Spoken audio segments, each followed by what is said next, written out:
Okay, you just played Barry. Thank you for that. Hello, welcome. Scripted Sunday, we are back. Here we go. Every Sunday, we are reading a script.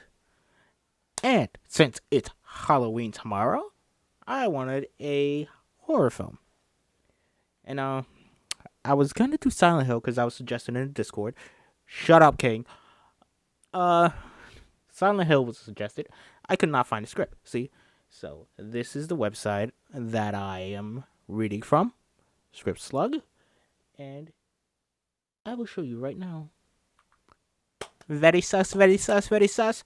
We are gonna read Get Out, Jordan Peele's breakout hit, 2017. Now, the last song I played was from Nope. Fucking great film. I like it more and more every time I think about it, which is what I want from a film. So, Jordan Peele's breakout film won him an Oscar for best writing. Fucking awesome. Of course, we're gonna read the script, and I do have some scenes up here that we will see from the film, and we will get there. But here is Jordan Peele's Get Out, starring Daniel Kaluuya. Did he get an Oscar now for this? I think he did. I'm not sure if he got the nom, but he definitely won for Judas and the Black Messiah for Best Supporting Actor. Congrats to him. Lakeith Stanfield also in this. Also in Atlanta. Fucking amazing show. Just gotta say that. I love Atlanta. Oh, it's 2 more episodes and it ends. So sad, so sad. But we're here for Script Sundays. We're here to read a script. We're gonna read Jordan Peele's Get Out, starting right now.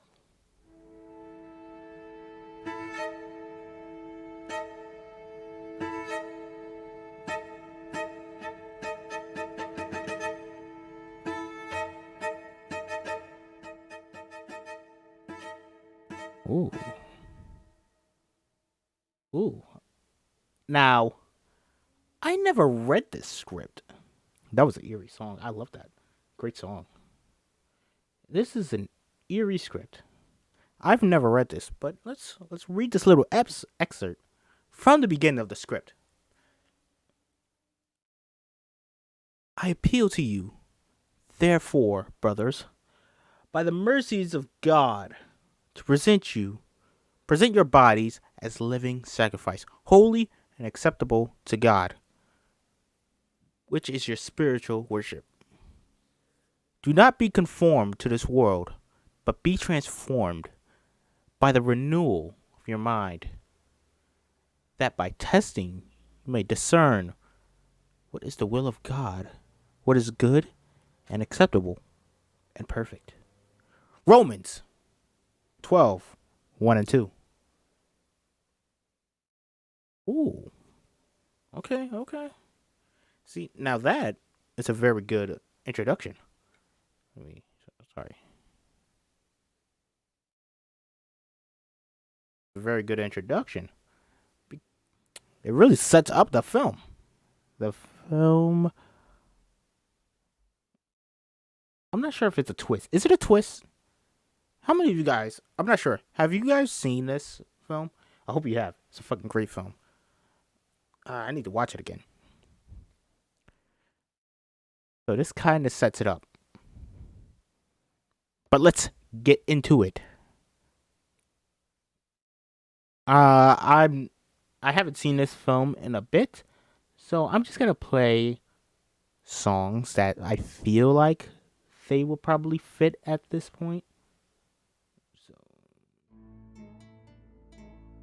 a perfect suburban house with bay windows and a front lawn. The Shaw family, Caucasian and warm. Richard, 34. Nancy, 30. Joshua, 6. And May, 4. Eat dinner inside. Richard reads something on his tablet, illuminating his face. What corner are we going to? The one in Orlando. Disney World? Tony said that Mickey is not really Mickey. It's someone else in there. Mickey's Mickey. Once again, set it up right then and there. Oh, he found the script. Oh, I'm sorry, dude. I think you found the script. I'll read it next time. Okay. Suburban street night. Andre, 29, an African American man, runs down the sidewalk and sweats. He listens to jazz on his phone. The music stops. Stops writing. Checks his phone. Damn. He's right in front of the Shaw's house. He glances inside. The Shaws seem normal and content. Andre smiles. Motion detecting security light floods the lawn. Okay, so let me stop it right there. In the film, you don't see the Shaws. You don't know that it's the Shaw's house. And I'm pretty sure you don't see the family at all. It starts off on Andre. I'm pretty sure. Maybe they did it quickly. But yeah. Didn't see the Shaws at all. So it just gets into Andre. This happens. Richard looks up from his table to see Andre standing there. The rest of the family doesn't notice. Nancy tends to May, who squirms in a chair. Richard watches Andre protectively. Fucking white people. Also, Tony said he saw Chef Mickey and a normal Mickey. He must change his clothes for work. Andre walks on. It's getting dark. He is suddenly very alone. A vintage cream-colored Porsche Boxster with tinted windows and a roof creeps up on the street behind Andre. It's following him. The driver's POV watching Andre. His breath echoes deep and teeny, as if it were into a coffee can. Through the car's system, we hear in English the French language tutorial recording. Pardon me, where's the nearest restaurant? Porte-moi, est-ce le restaurant le plus proche? The driver doesn't repeat. I don't speak French that well, so if I said that and it sounded very off, I'm sorry, I apologize. Andre, feeling followed, stops to tie his shoe. The car also stops. Andre waves at the unseen driver. There's no response. The engine purrs. Andre begins walking again. The car begins slowly, too. Andre stops again. The car does, too. Andre peers through the windshield, but can't see the tent. Can I help you? No response. I'm new to the area. I just moved here. Down on Evergreen? Nothing. Did I do something wrong? Because driver's POV. Andre continues to talk, but isn't heard. Tutorial. Can you show me the nearest bathroom? Pouvez-vous me montrer la salle de bain la plus proche? Again, I apologize. My French is pretty bad. Andre hears nothing from inside. This is some shit right here. Andre begins walking again. The car creeps alongside him. After a few steps, Andre stops again. The car stops. Andre laughs. Wait a minute. I know you. You messing with me, right? Come on. No response. He realizes. Not a friend. You know, this could be considered stalking and harassment. Plus, you're sitting in a deadly weapon. So that's some felony type shit right there. No response. What? Say something then. No response. Andre can't hide his anger anymore. He starts walking in the other direction. The car backs up, following Andre in reverse. To himself. Calm down, Andre. Don't do it. Don't let him get to you. After a few more steps. Fuck! Andre, fed up, stops. He approaches the passenger side window and bangs on it. I'm from Brooklyn, man. If you want to do something, let's do something. I'm ready. Hey, I'm talking to you. Let's go, bro. Ooh, I was gonna say something. You can tell he's black, so I'm gonna say, bro, you motherfucker ready to fight, bro. Driver's POV. Andre bangs on the window. It bangs harder on the window 3 times. I don't know if you heard that. The car's passenger side window rolls down. Can you help me find a hotel? Pouvez-vous m'aider à trouver mon hotel? Andre's expression goes from anger to terror. The driver wears a tubular metal medieval knight's helmet with slanted rectangular eye holes. Shit. The driver raises the gun with a silencer on it. Andre turns to run, but is shot in the back. Stunned, Andre stumbles towards the Shaw's house. The driver exits the car and follows him. Tutorial from inside the car. Can you please call the police? Can you please call the police? Pouvez vous appeler la police? Again, I apologize. Andre falls in front of Sean's lawn. A dart sticks out from his back. He reaches towards the Shaw family. The masked driver approaches calmly. Andre drags himself towards the house as everything blurs around him. Oh. Weakly, Andre passes out on security light floods and the lawn again.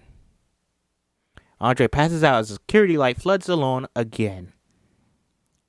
Shaw family eats while Andre lays on their front lawn. This time Richard, buried in his tablet, doesn't notice. The driver lifts Andre's limp body and carries him to the car. Tony said Mickey's face doesn't move. That's right. Mickey's always happy. Fucking white people. The driver carries Andre to the car. Joshua, off screen. Why?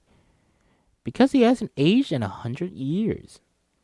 The driver plops Andre into the padded trunk. He gets in his car and drives off. Title card. Get out. Ooh. We're here with Get Out. Movie just got started.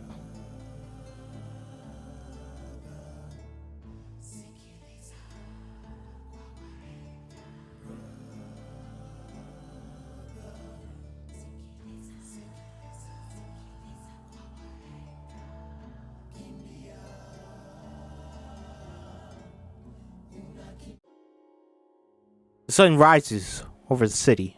Autumn, beautiful. Moves slowly through the small but clean apartment. The walls are decorated with fascinating urban photography.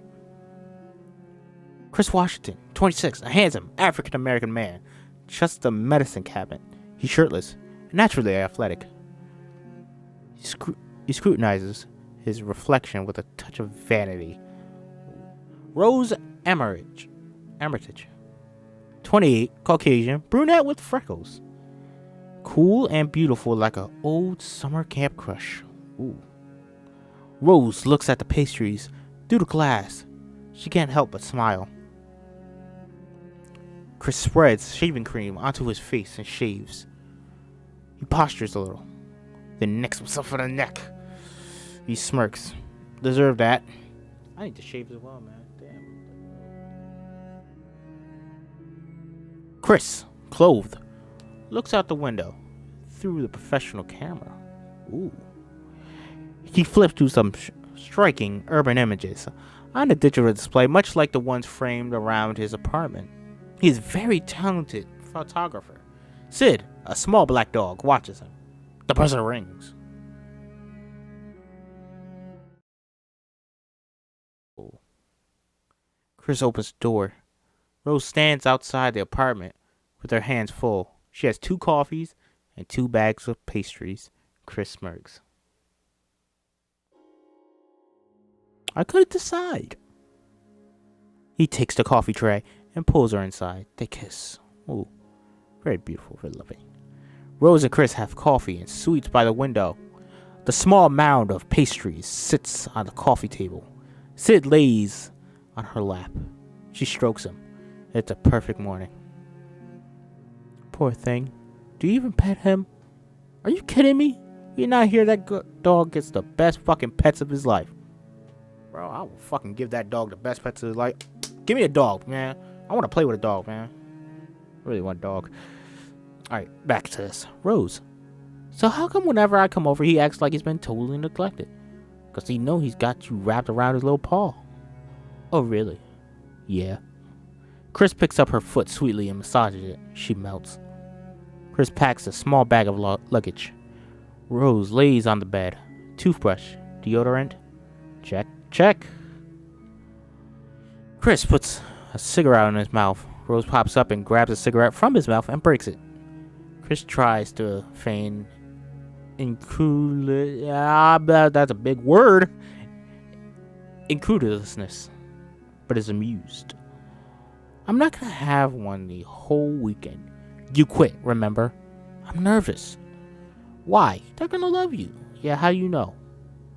Let's see, you're smart, sweet, handsome, creative. You're you. Good answer. Good answer. Good answer. Good answer. Good answer. Chris packed in silence for a moment. Do they know I'm black? Rose is taken aback by the question. I don't think so. Why? Should they? Seems like you might have given them a heads up. Seems like you might give them a heads up. Really? Like, Mom, Dad, my black boyfriend's coming up for the weekend. You said I'm the first black guy you ever dated. Yeah? So this is uncharted territory for them. Rose embraces him. Baby, it's fine. My dad would legit vote for Obama a third time if he could. Yes, he will want to talk to you about it. And that you'll be embarrassed. That will be embarrassing. But they're gonna love you. I promise. Chris nods. She kisses his neck and pulls him to the bed. Ooh, freaky, freaky, freaky. Interior Brooklyn loft. Chris turns on the TV for Sid. He and Rose stand by the front door about to leave. Bye. See you soon. Rose blows Sid a kiss and they leave. Chris puts his luggage in the trunk and enters the passenger side of a shiny white BMW X5. Ooh. Very nice, very nice. Rose sits in the driver's seat. Chris gets in the passenger seat. Her car's a mess. How do they even let you in the hospital? Shut up, I'm very sanitary at work. She moves some fast food wrappers to the back seat. You ready? Yeah. You? Oh, wait. She raises her phone and takes a selfie. Two of them. Ready. Chris puts his hand on her leg and they drive off. The car leaves the city. We soar over the car as it drives through the beautiful countryside, a road flanked by woods. Rose hums. Chris, in the passenger seat, look to his camera at the passenger. He snaps a test shot. How long has it been? 10 months, so a year basically. Longest I've ever been away. Chris takes out another cigarette. Rose promptly grabs it and opens the window. Whoa, whoa! Come on! I'm a grown man. If a man says he wants a cigarette, a man should be able to. She throws it out the window. Okay, so it's like $1. You basically throwing dollars out the window. We shouldn't have bought them. I didn't buy them. Rod. Shit. What? I almost forgot about Rod. LaGuardia Airport. Outside the terminal. Rod Williams, 26, African American. A stocky TSA agent. TS motherfucking A. Smokes a cigarette. His cell phone rings. Sup? Intercut with. Chris sits in the passenger seat. Talks on his cell phone. Hey, you at work? Rod. Yeah, how am I gonna get in trouble for following standard procedure? Fucking Gary out here thinking just because a bitch old, you can't hijack an airplane. Like, you can't hide a bomb in that wheelchair. Watch, Chris. The neck. Oh, okay. This is in the script. Watch, Chris. The next 9/11 is gonna be on some geriatric shit. Jordan Peele wrote that. It didn't win an Oscar. Fuck off. Look, man, real quick. You good to watch Sid this weekend, right? What? You think I forgot? Damn, see? Give your boy a little credit. I don't forget shit. You do. You right, my bad. Apology accepted. How's little Miss Rosie? She's good. Rose 6 the phone. Hi, Rod. What up, baby girl? You better bring my boy back in one piece. Sorry, he's a fucking asshole with a motorcycle outside. I don't even know what that means, but yes, I promise. You know you picked the wrong guy though, right? Not too late for us, is it? Chris takes the phone back. Okay, get your own girl. Damn! I never seen you like this. Me and the family and everything. What'd she do, lick your ass? No, what the fuck is wrong with you, bro? That's it. First girl licks your ass, and you done? Just... Chris... Rod makes a whipping sound. You need help. Yeah, I do. I need your girl to introduce me to one of her freaky deaky boarding school friends. Chris laughing. I'll see what I could do. Oh, and I'll kick you some cash for watching Sid. Come on, son. I don't need your money. I got you. Thanks, man. Better not come back all bougie on me, though. Chris hangs up. Gives Rose a look. What? Settle down. You know I'm yours. After a beat, he puts another cigarette in his mouth. No! That's one! Gosh! She goes for it. He dodges playfully, tickles her, causing her to cackle. A shadow darts across the road in front of the hood of the car. Tying legs smack the hood. Car with a loud thwack thwack. I'm sorry. We gotta go back to that. That line. With a loud thwack thwack. I love that. I don't know why. I just love that.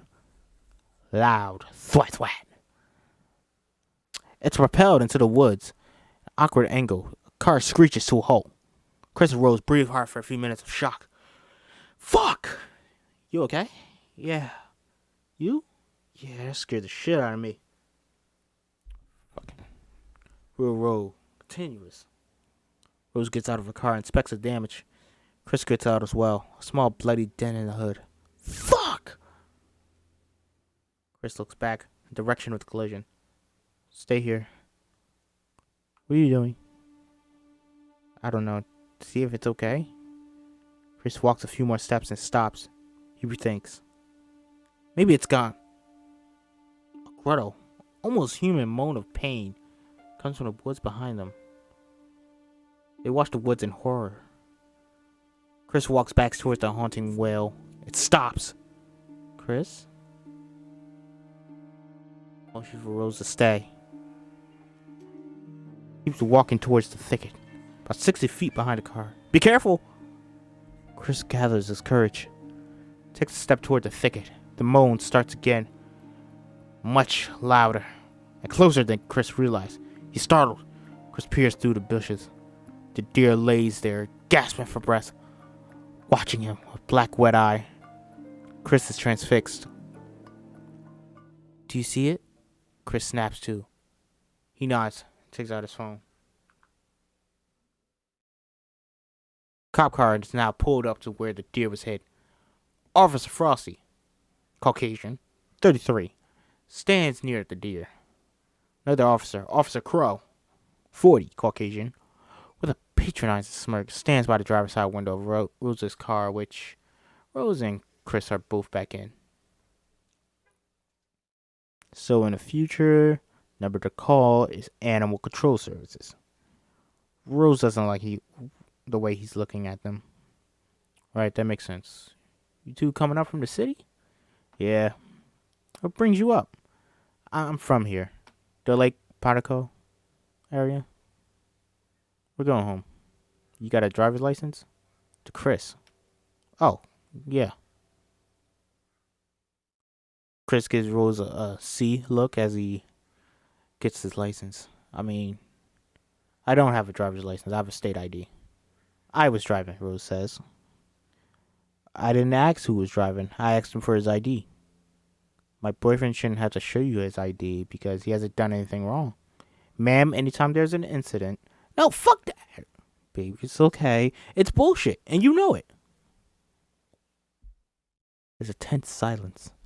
Officer Crow's walkie chimes in. Everything alright out there, Crowsy? Officer Crow stares Rose down. After a moment, he presses the walkie button.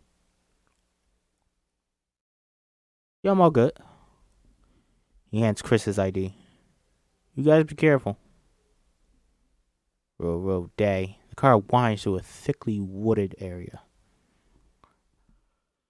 I apologize, I'm a little tired. Chris sits in the passenger seat, deep in thought. He watches Rose with new awe. Rose notices. She shrugs. What? I'm not gonna let him fuck with... What? I'm not gonna let anyone fuck with my man. Some ride or shot? That was some ride or die shit, baby. I like that. Rose smiles at him. We're here. The woods give way to a huge front lawn. Large mansion sits in the middle. Thick forest surrounds the estate, except for one side, which is the edge of the lake. The property feels expensive and isolated. No other houses in sight. As they drive through the large front lawn, Chris sees Walter, African American, 35 in the distance, facing away. Walter wears a gardening hat, trims hedges, works slowly and methodically. That's the groundskeeper. I think his name is Walter. Rose parks in front of the house, and he has a pleasant smile. Rose gets out of the car and waves. Hi! Walter turns and waves back. Chris gets out and waves too. Hey, what's up? Walter waves silently. Odd. As Chris gets the luggage from the trunk, Rose runs to the front door and rings the doorbell. Footsteps. The door swings open, revealing Dean Armitage. 59, a tall, balding, barrel-chested, bear hug of a man. So clearly smart, Dean has an endearing cockiness. A bad case of dad humor. Oh. He is the kind of guy who pronounces garbage, garbage. And Missy Armitage. 56, a beautiful beacon of intellectual patience. She is poised and warm, relaxed and in control. They stand in the shadows, the doorway, smiling. Rose hugs her parents. Hi! That's my girl. Hello, sweetheart.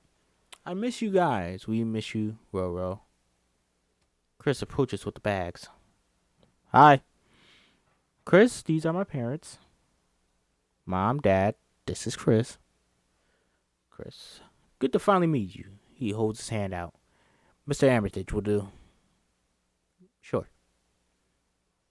I got him. Come here.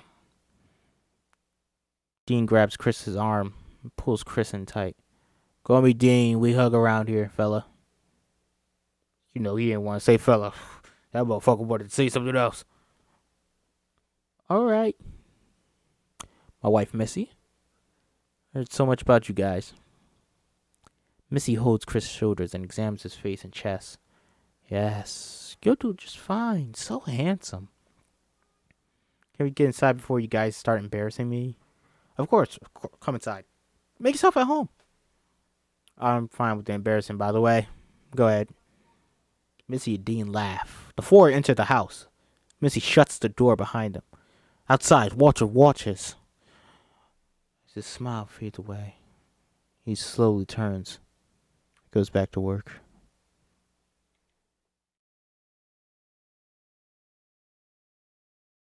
Wonderful house looms ahead. The interior is worldly and interesting. Clean and homely. Several paintings of castles and medieval battles accent the walls. Taxidermy. One wall is all bookshelf. And there is a fireplace. Above the fireplace is a large hauntingly beautiful portrait of an old man and a woman. Wow. Wow is good. I take wow. I grew up in a bedroom, so for me, this is ridiculous. It ought to be. Lord knows we've done enough work on it through the years. Missy. To Rose and Chris. So, how was the ride in? We hit a deer. Oh no, where? I don't know. Down around Lines Road. Came out of nowhere. Are you guys okay? Yeah, yeah. Just fruck us out. I bet. You know what I say? One down, a few 100,000 to go. Dean Snickers. Fucking white dad. Dean, so awful. Dad. What? Those things are everywhere. Up here, Chris. Like rats. Damage they done to the ecology alone. Anyway, are we ready for the grand tour? Let them unload their bags first. Leave them. Walter will get them. I think we'll manage that. Chris and Rose. What? Rose and Chris take their bags upstairs. Rose's old room is preserved in the state of a young-minded teenage girl. Lots of pink and dated boy band posters. A stuffed lion. A window overlooks the front lawn. Rose and Chris place their bags down. You think they wish I was still a kid? Think they wish I was still a kid? Sarcastic, yes. Cannot believe they kept it the same. Chris looks at some pictures posted on dresser. So, they're great. Yay. No, they're totally sweet. Told you they love you.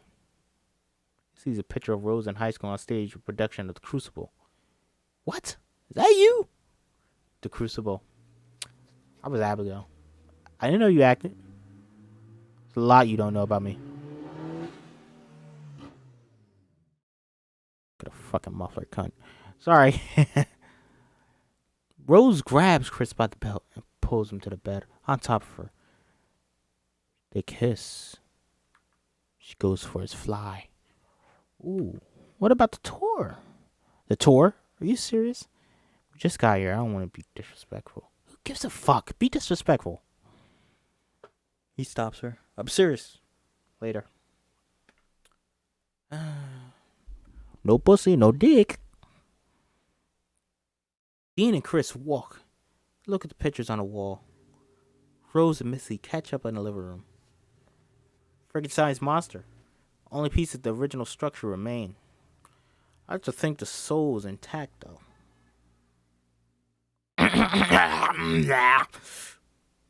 They keep walking. There are 7 bedrooms, 10 bathrooms, 3 indoor dining areas, 2 studies, 2 main kitchens. There's an observatory wing on the top floor. You'd be hard pressed to find a room that doesn't serve as a library. Holy shit.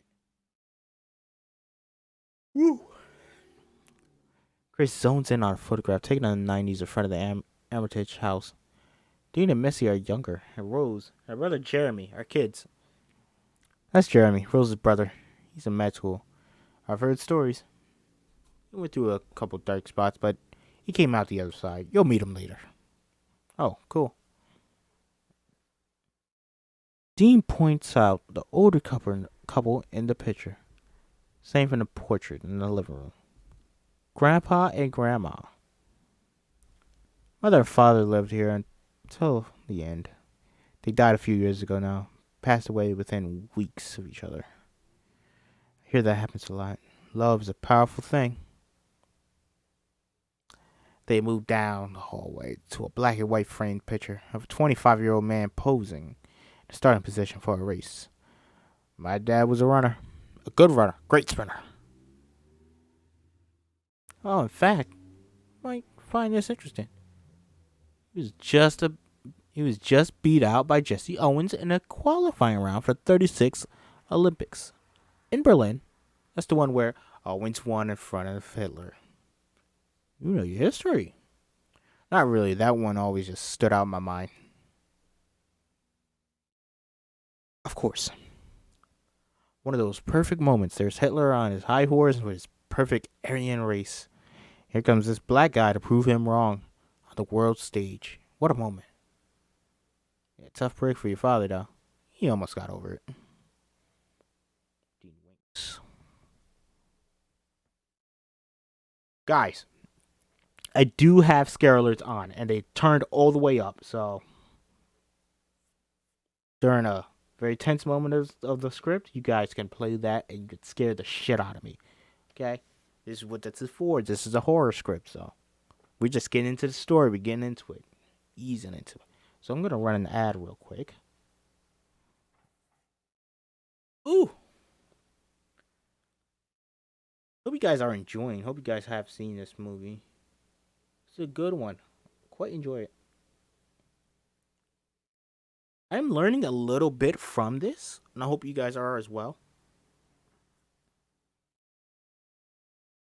This is Get Out, Jordan Peele's breakout film.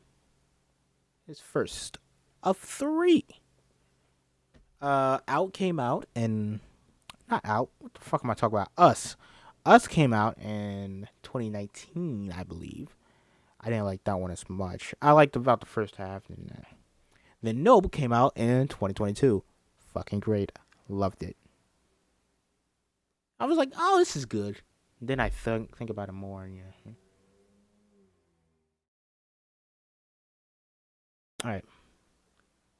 Anyway, that was great, Jordan Peele. Let's get back to the script. Dean opens the door to the office.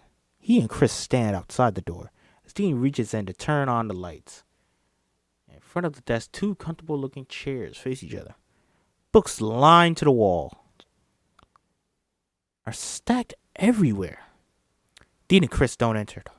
A white cat laying next to a teacup wakes up on the desk. Okay, Snowbell. Just looking. Chris. Missy's office. This is where she takes appointments. She's a therapist, right? Yeah, one of the best in the world. Not a tidy woman. Like mother, like daughter. Dean cackles. Ha ha! This guy, this fucking guy gets me. I'm sorry, I apologize. I don't know what the fuck that was, but yes. And you're a surgeon? A neurosurgeon. I was. I retired early. Now I pretty much focus on the house and twiddle my thumbs. Dean and Chris pass a closed door. Oh, downstairs is the wine cellar, the games room, storage. Apparently a black mold issue down there. Almost everything needs to get thrown out. Shame. Dean and Chris continue their walkthrough. Kitchen. Kitchen is large, homey, pristine. Large windows overlook the backyard. Georgina, African American 30, stands facing a wall. She is still. My mother loved her kitchen. Upon hearing them, Georgina comes alive. She resumes cleaning the kitchen. That view. Oh, Georgina. This is Chris, Rose's boyfriend. Georgina turns to them. She has the same eerie smile as Walter, like she's masking something. Hi.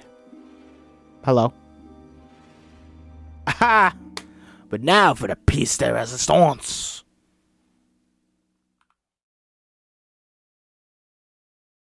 Dean opens the glass back door. The yard is huge, woods behind it ominous. The wind rushes through the trees. Dean leads Chris out through the yard to the gazebo. Badminton and bush ball, crochet. We're a family who loves games. Two other families have properties on Lake Ponaco. They're way on the other side. Total privacy. Chris is distracted by Walter, who prepares the lawnmower in the distance. I know what you're thinking, yeah. Well to do white family, black servants. I was gonna go there. You didn't have to. We hired them a few years ago to help care for our parents. They became part of the family. Couldn't bear to let them go. Hate the way it makes us look, though. Hey, people need work. Yeah. They arrive on an outdoor patio. Dean stops Chris from stepping on a dead sparrow. What? Crap. Walter! Walter turns to face them. He has the same eerily mild smile. Vacant in its sincerity. Another dead bird! Damn things fly into the patio from time to time, break their necks. Walter nods slowly. Dean gently kicks the bird's carcass out of their way. Iced tea? Dean, Missy, and Chris. Dean, Missy, Chris, and Rose sit with their iced teas. Rose tells us your parents are with us. My dad was never really in the picture. My mom passed away when I was 11. She was hit by a car. Oh, that's awful. So young. Sorry to hear that. Yeah. My aunt raised me with my cousins. We have a lot of money or anything. She's a good person. Kept me off the streets. Gave me my first camera. Rose holds Chris's hand. You two seem like you've been together for years. How long has it been? 4, 5 months? 5. She's right. Wait, what the fuck's Chris Rose? 5? She's right. I'm wrong. That a boy, Chris. Get used to saying that. Yeah, fucking dad jokes. Oh, wait, motherfucker. Not a lot of time, anyway. So, you guys in love or what? Mom. I mean, we've been trying to take it slow, but yep, you're in love. I can tell. Can't resist the inevitable. Walter mows past him in the distance. And how did you meet again? At the blood drive. Remember when I volunteered at that community center? Ah, yes. And he really is so good looking, isn't he? You have beautiful babies. I know. Oh, get out of here before it's too late. Yeah.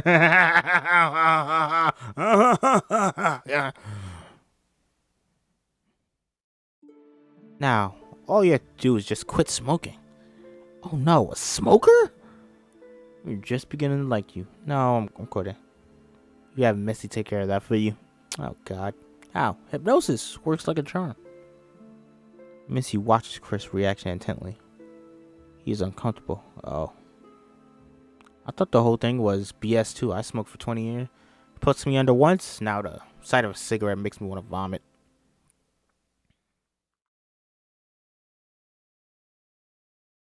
Fuck. Chris looks to Rose for help. You guys, normal people don't want strangers fiddling around in their heads. You guys, normal people don't want strangers fiddling around in their heads. Knock on wood, knock on wood, knock on wood. If you change your mind, just glad you could join us for a big get-together. Georgina brings a pitcher of iced tea around and refills everyone's glass. Chris tries to thank her with a look. She smiles and avoids eye contact. Get together? The party tomorrow, I told you. I must have forgot. Well, we're hosting a shindig once a year for our friends. A tradition. It's my dad's old social club. Some old patients, some just friends. Drinks, good food, good people. Sounds fun. Regina has been pouring Chris's drink too long and his glass is overflown. Regina! Georgina snaps out of her daze. She realizes what she's done and starts to clean. It's fine, Georgina. I'll get it. Maybe you need a nap. Georgina nods and smiles and walks away. Chris and Rose look at Dean. That was odd. Dean shrugs. A car horn honks in front of the house. Jeremy's home. Jeremy, 29, rounds the house with open arms. He's rich kid intense. handsome and strong with unpredictable wildness behind his eyes. Who answers the door around here? Everyone laughs. Deed pours a remainder of a bottle of wine into Chris's glass. Their meal is done and they are tipsy. Jeremy pops the cork on a new bottle of wine. He is energetically holds court. One more. So let me set the scene. I'm a junior. Rose a freshman. She has a crush on this guy, Connor. No, Mom. Jeremy. No. These are good. You want to hear this.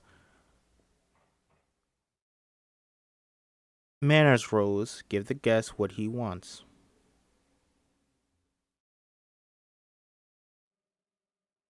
Yeah, Rose. I hate you. Carter Garfield. On my lacrosse team.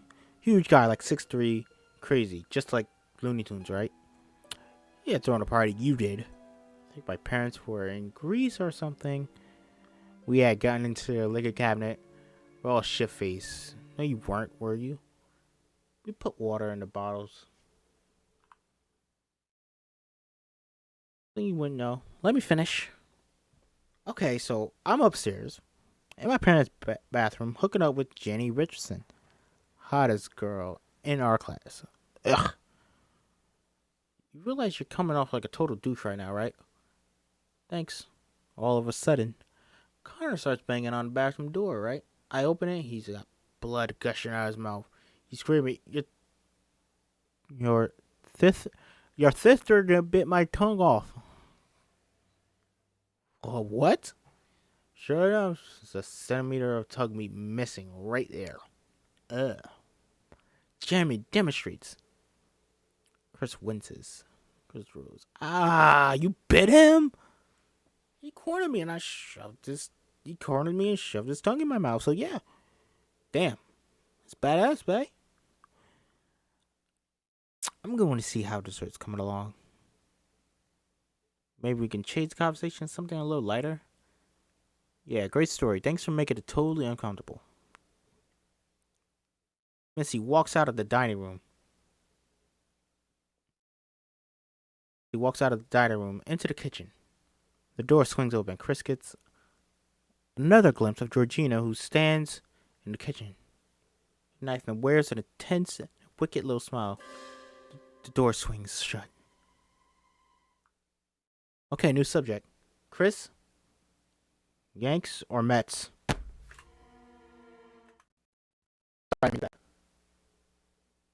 You don't fucking say the Mets.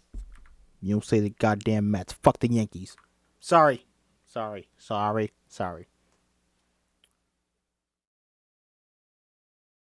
Ah, Orioles. My mom was from Baltimore. You an MMA fan? Oh, God, what? She's right. Let someone else talk for a bit. You had your chance. He's dating my sister. I can't bond with the guy? Dean exhales. You mean like UFC? Yeah, nah. Too bro for me. I'm a lover, not a fighter. You ever get into street fights as a kid? Not really. I did take judo for after school in first grade. Aww. Because with your frame, your genetic makeup, if you push your body, I mean really train. Could be a beast. Cool. Thanks. Kitchen door swings open. Missy walks back in with the perfect carrot cake. Georgina's gone. What'd I miss? More ramblings from King Awkward. We're talking about sports. Stand up. Let me show you something. No karate at the dinner table. It's not karate, it's jujitsu. He stumbles a little towards Chris and tries to put him in a headlock. Chris stands. I've got a rule. I don't play fight with drunk dudes. That wasn't supposed to play yet. Okay, that was 23 seconds. I didn't know that. Okay. I'm just... Alright, enough, Jeremy. What's going to hurt him? Dean is loud and stern for the first time. Jeremy's eyes flutter, drunk and embarrassed. He grabs a wine bottle, goes upstairs, and that's my brother. Full moon, crickets. Rose and Chris make hushed love in their bed. Stiff line seems to watch Chris. He turns it away. Rose sleeps, but Chris is wide awake. There's buzz in his ear. He smacks his own head, sits up. Soft howl of wind rushes through the room. The closet door creaks open. Chris's eyes drift to the pack of cigarettes sticking out of his camera bag, draped in a desk chair. Chris leaves Rose's room and walks down the dark hallway. A floorboard creaks under his feet. He turns down the stairs. Chris gets to the bottom of the stairs. He hears the floorboard creak upstairs. He stops and turns, expecting someone to follow him down. Nothing. Chris continues to walk down the hallway, past the pictures, towards the kitchen. Basement doors are open a crack.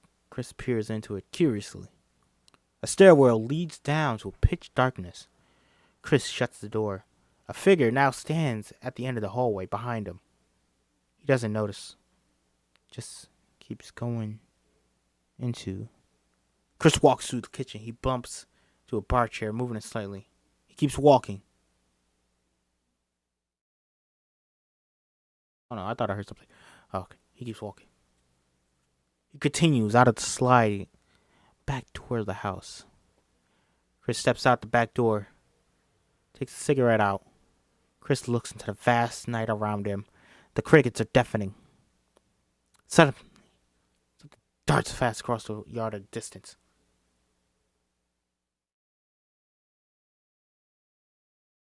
Chris peers out into the darkness. Thing runs across the lawn again. Moment of terror comes over Chris. Makes out a shape. Now, running towards him. Chris backs up in fear just as the figure emerges from the shadow into the moonlight. It's Walter, the groundskeeper. He passes Chris without noticing. Chris gathers his breath. The kitchen light turns on and floods the backyard. Chris drops the cigarette and stomps it out. He turns back towards the house, finds himself face to face with Georgina. Glares through the window, dead in Chris's eyes. He's called. Georgina doesn't react. Chris sits still. Georgina suddenly exposes her teeth in a frightening grimace. Chris backs away. Slowly. Georgina sucks her teeth, but doesn't actually see Chris at all. Looking at her teeth in a reflection window with front lit reflects her and the room around her. Outside is invisible. Chris realizes he's not caught. Close call. Inside, Georgina notices the bar chair had been moved. She moves it back into its original position. Begins cleaning the kitchen cabinets. Chris quietly sneaks around the house. Chris sneaks in through the door in the dark dining room. Moves through the living room towards the stairs. The lamp in the middle of the room turns, startling Chris. Missy sits near him, cat in lap, almost seductively. He's called. For real this time. Quick fix? Yeah. Nerves got me, I guess. Come on. Let's nip it. Let's blah blah blah blah blah blah blah. Let's nip this in the bud. Missy sits in a chair. She directs Chris to sit across from her. She pours them both some tea. Chris sits. Still don't know if this is right for me. There really is no need to be nervous. I'm good. The dude was running out there, scared at me. Walter starts early every day. He's borderline obsessive compulsive. See? Oh, he's just like me. Nah, I'm good. Don't keep me up. Missy puts 2 sugar cubes in her cup.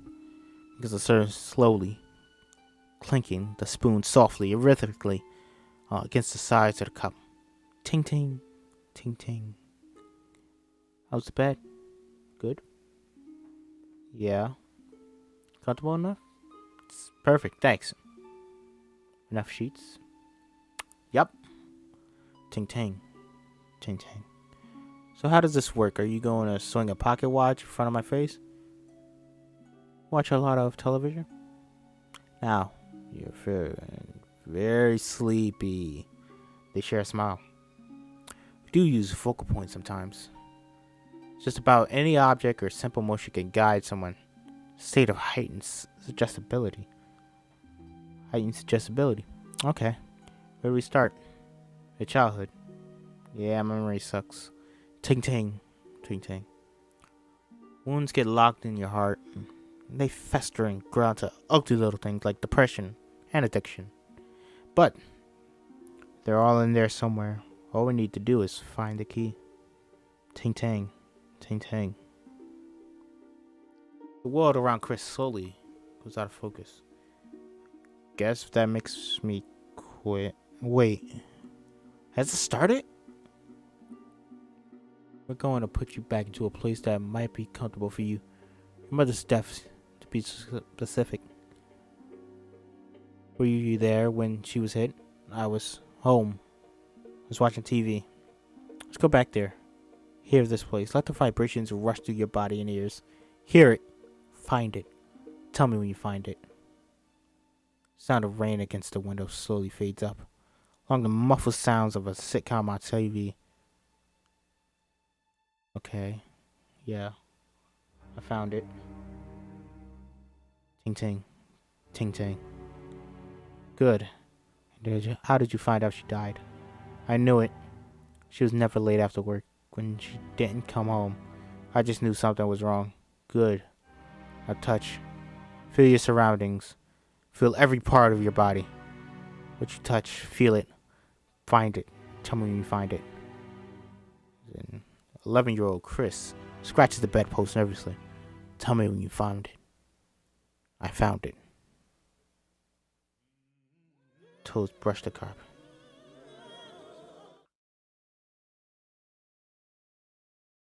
Toes brush the carpet as dangling legs swing off the side of his bed.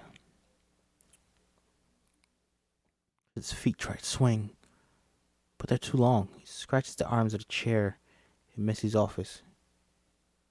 You said you knew something was wrong. What did you do? Nothing. Nothing? I just sat there. Watched TV. You didn't call someone? Your aunt? Or the police? No. Why not? I don't know. Thought if I did, make it real. Next is smell and taste. Breathe in. Let the scent fill your nose. Smell that place. Taste it. Find it. Chris is getting emotional. He breathes deep through his nose. Flashback. Young Chris finishes inhaling. The rain hits the windowsill. Tell me. Tell me when you found it. Young Chris takes a sip of juice box. Present day.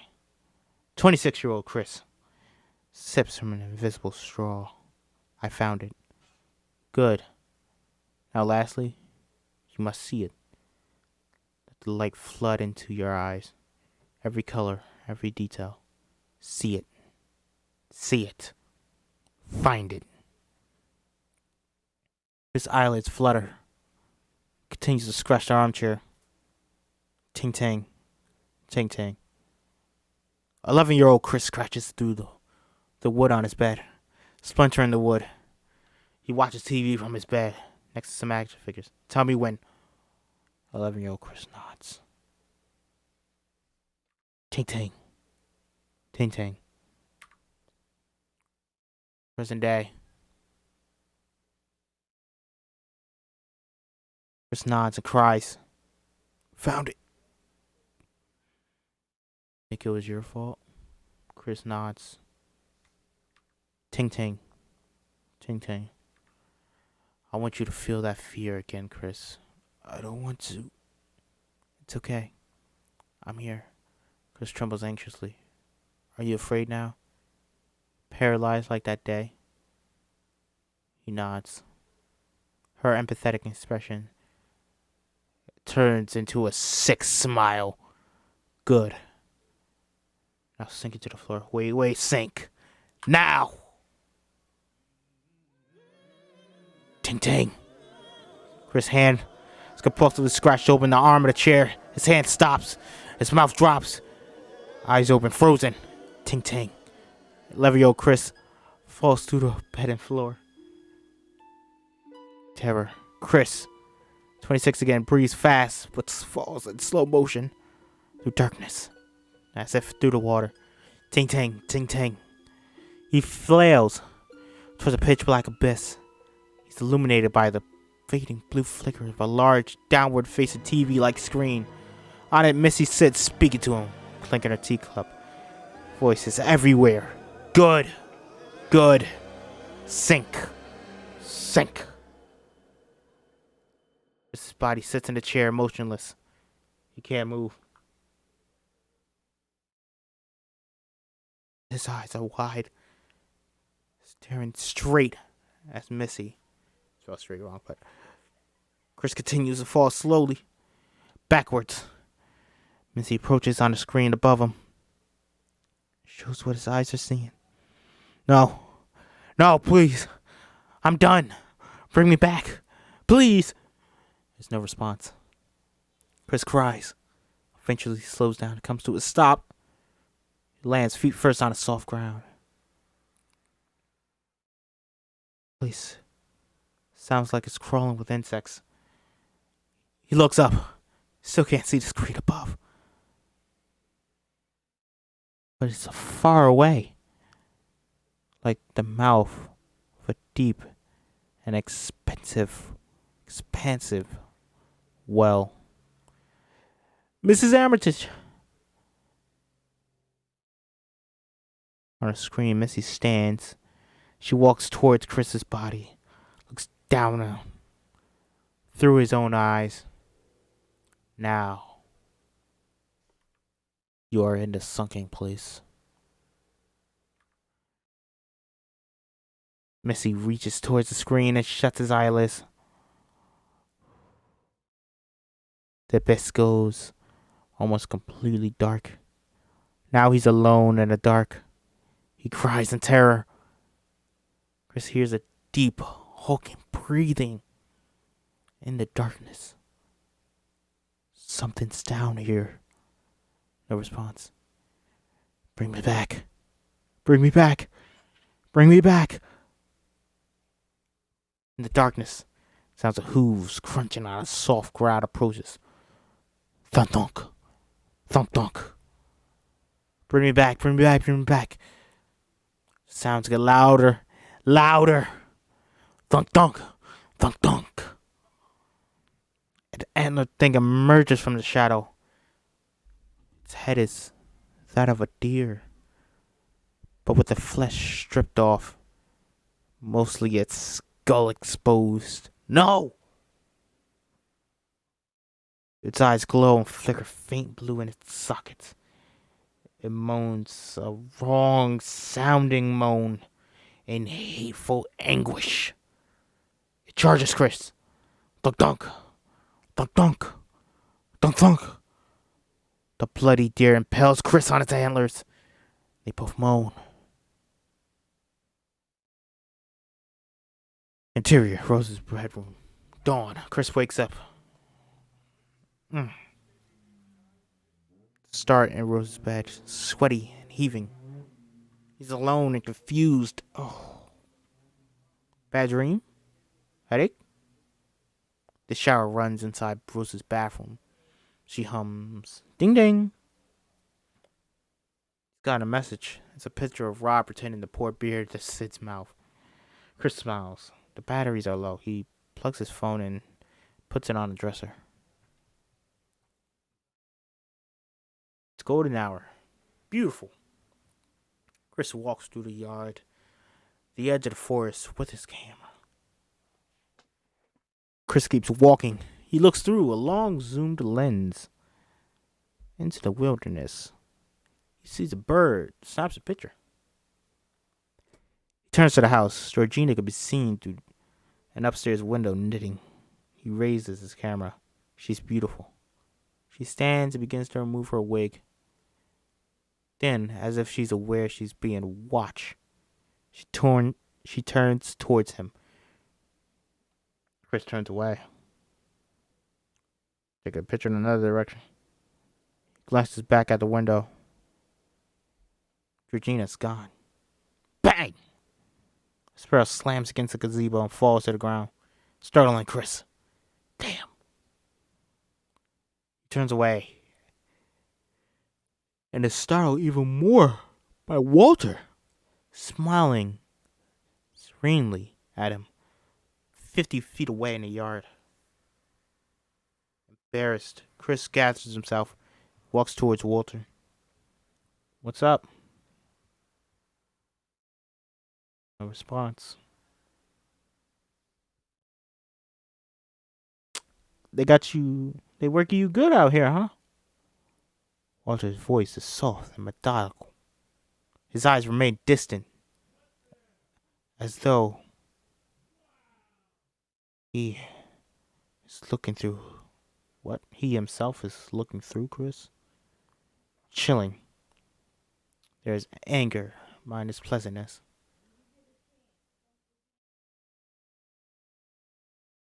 Nothing I don't want to be doing. Ha! Walter isn't joking. Yeah. No, I can tell. I never really got to meet you, actually, up close. I'm Chris. I know you are. You're Rose's friend. Chris stops walking about 15 feet from Walter. Something doesn't feel right. Yeah, one way to put it. So, where are you from originally? She is lovely, isn't she? Rose? Yeah, she is. One of a kind. A real doggone keeper. Chris is weirded out. Sorry if I scared you last night. Oh, yeah. Actually, I guess I was pretty drunk. I don't remember much. The hypnosis. Did it work? Hypnosis? No, I didn't. Chris remembers. Well, I should get back to work. Chris raises his hand in a timid black power fist. Walter raises his hand in an open wave.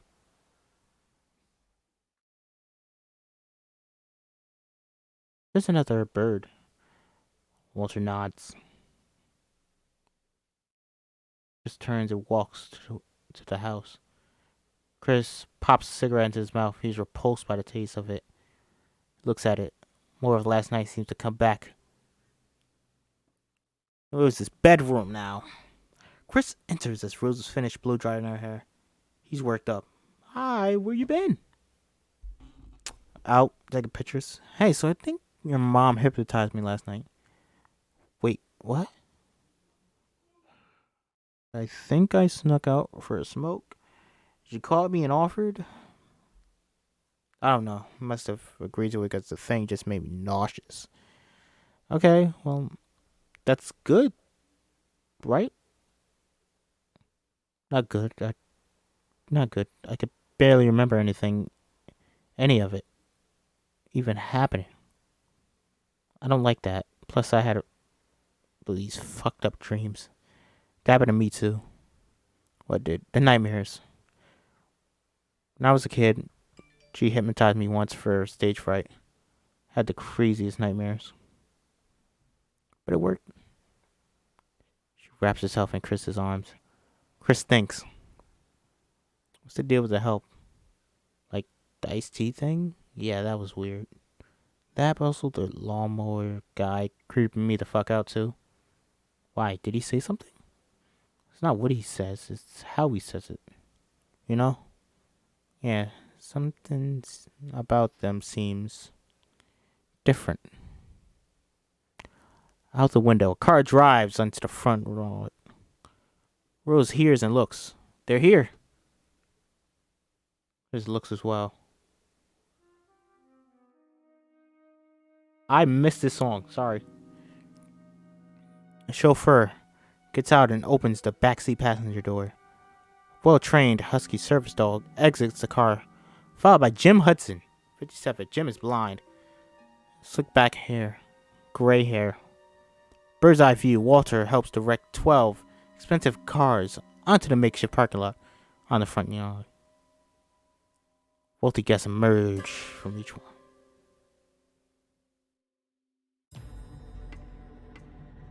Party's in full swing.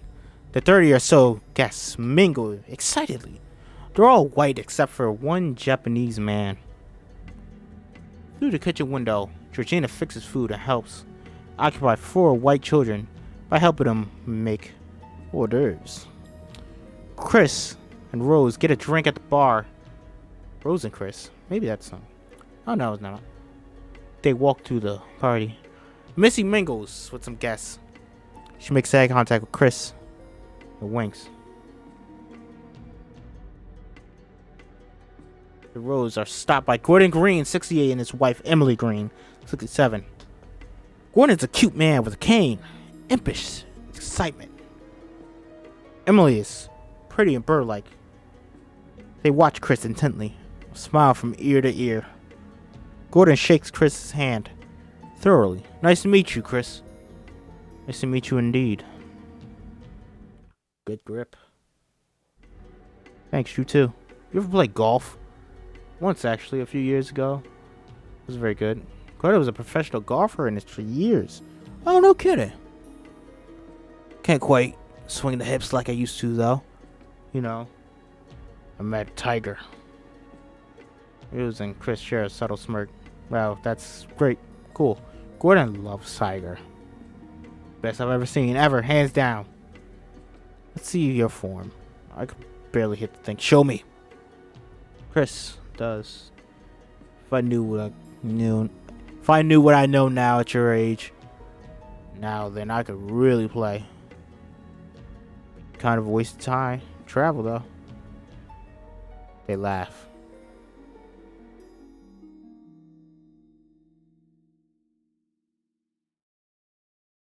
Chris and Rose speak to Nelson Dietz, 82, who smiles in a wheelchair with his jaw hanging. Lisa Dietz, 54, loose-lipped, trophy wife, smiles at Chris in a predatory manner. They have Dutch accents. I cannot do a Dutch accent. I apologize. I am not going to even try. How handsome he is. How handsome is he? Extremely. Lisa squeezes Chris' bicep. Bit too familiar. Not bad, huh, Nelson? Eh? So is it true to lovemaking? Is it better? Rose cackles at the bluntness of the question. Chris almost chokes on his drink. Lisa continues to size Chris up. Wow. It's Rose. Lisa to Rose. Am I being too forward? Rose. We'll talk later. Oh, will you now? Chris says. Chris and Rose talk to Parker Dre, 60, and April Dre. They're overweight, rose tipsy wasp couple. Chris and Rose try to mask boredom and annoyance.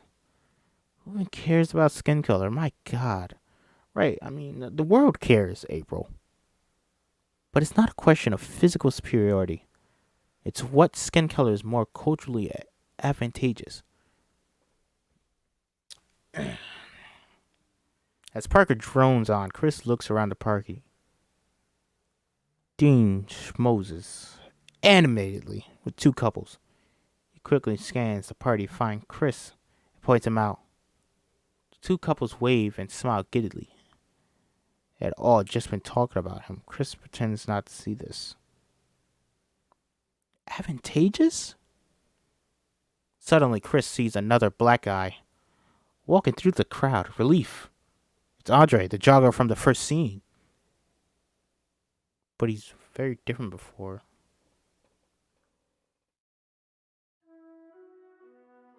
Seems glazed over. Same frozen smile as Walter. Georgina wears particularly square ascot and golfing hat. Fair skin has been in favor. last couple thousands of years, but the pendulum has swung back again, hasn't it? I'm sorry, going to get another drink. Just walks away. I didn't mean to offend him. Really? Because you have to say anything that's not blatant statement about race. Not Rose. Andre stands by the bar and makes himself a martini. Chris approaches him. It's good to see another brother here. Andre turns to face Chris neatly. Andre's voice is completely different from the first scene. There's no longer any trace of urban dialect. He speaks in a lower pitch, slow, enunciating his words precisely. Yes, of course it is. Chris expects Andre to engage more. He doesn't. Just stares at him smiling. Who do you know? Why, the Armitages, of course. We're friends of the family. Phil, 65, creaky, effeminate man. With manicured eyebrows cuts between them. There you are. Here, put this somewhere. Phil hands his napkin to Andre, who pockets obediently. Phil places his hands on Andre's back possessively. Oh, hello. I'm Phil. And you are? Chris, Rose's boyfriend. Fantastic. Logan and I know Rose very well. I'm sorry, where are my manners? Logan King. Chris was just telling me that you feel more comfortable with my being here.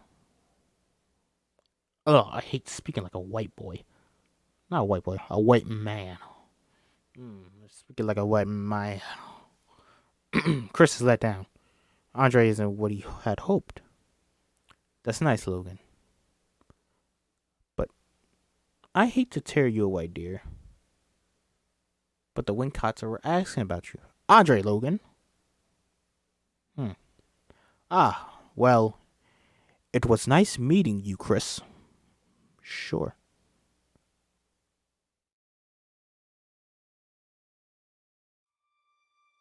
Chris holds out his fist for Andre Logan to bump. Andre Logan shakes Chris's fist and then realizing his error, fist bumps. Like it's the first time. Andre Logan and Phil laugh and walk away. They join a small group of people who applaud Andre's arrival. Andre does a little spin, showing off his new clothes.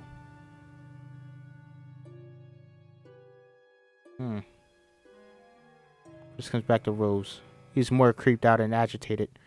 Where's your drink? What? Oh, I forgot. Dean projects over the crowd. I am once again. Is this? No, it's not. Okay, not yet. Once again, I want to thank you all for coming out. Words can't express how much it means to us that after all these years we could still get together and share. I'm reminded of stories of how the knights of old would gather in honor of a new crusade. Gazebo. Dean speaks. Chris wanders away from the group. Ignorant shit. Chris hadn't seen Jim Hudson, the blind man. Who sits in his gazebo was a seeing eye dog. He's close to Chris, but far enough in the group that no one else hears him. Who? All of them. Ignorant assholes. They have no idea what real people go through. I guess people only see what's in front of them. Chris notices his false pass. I mean, no, you're right. Usually not even that much. That's people. Jim holds up glass.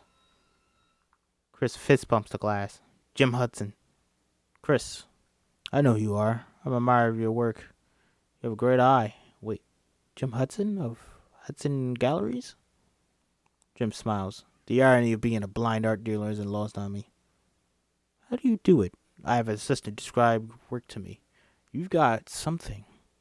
The images you capture so brutally melancholic.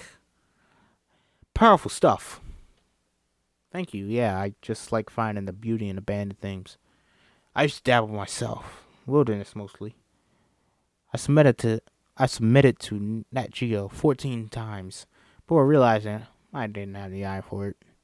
Began dealing, and then, of course, my vision with the shit. Damn. I know, life can be a sick joke. One day you're working in a dark room, next day, BAM! You wake up in a dark genetic disease. Shit ain't fair, man. Yeah.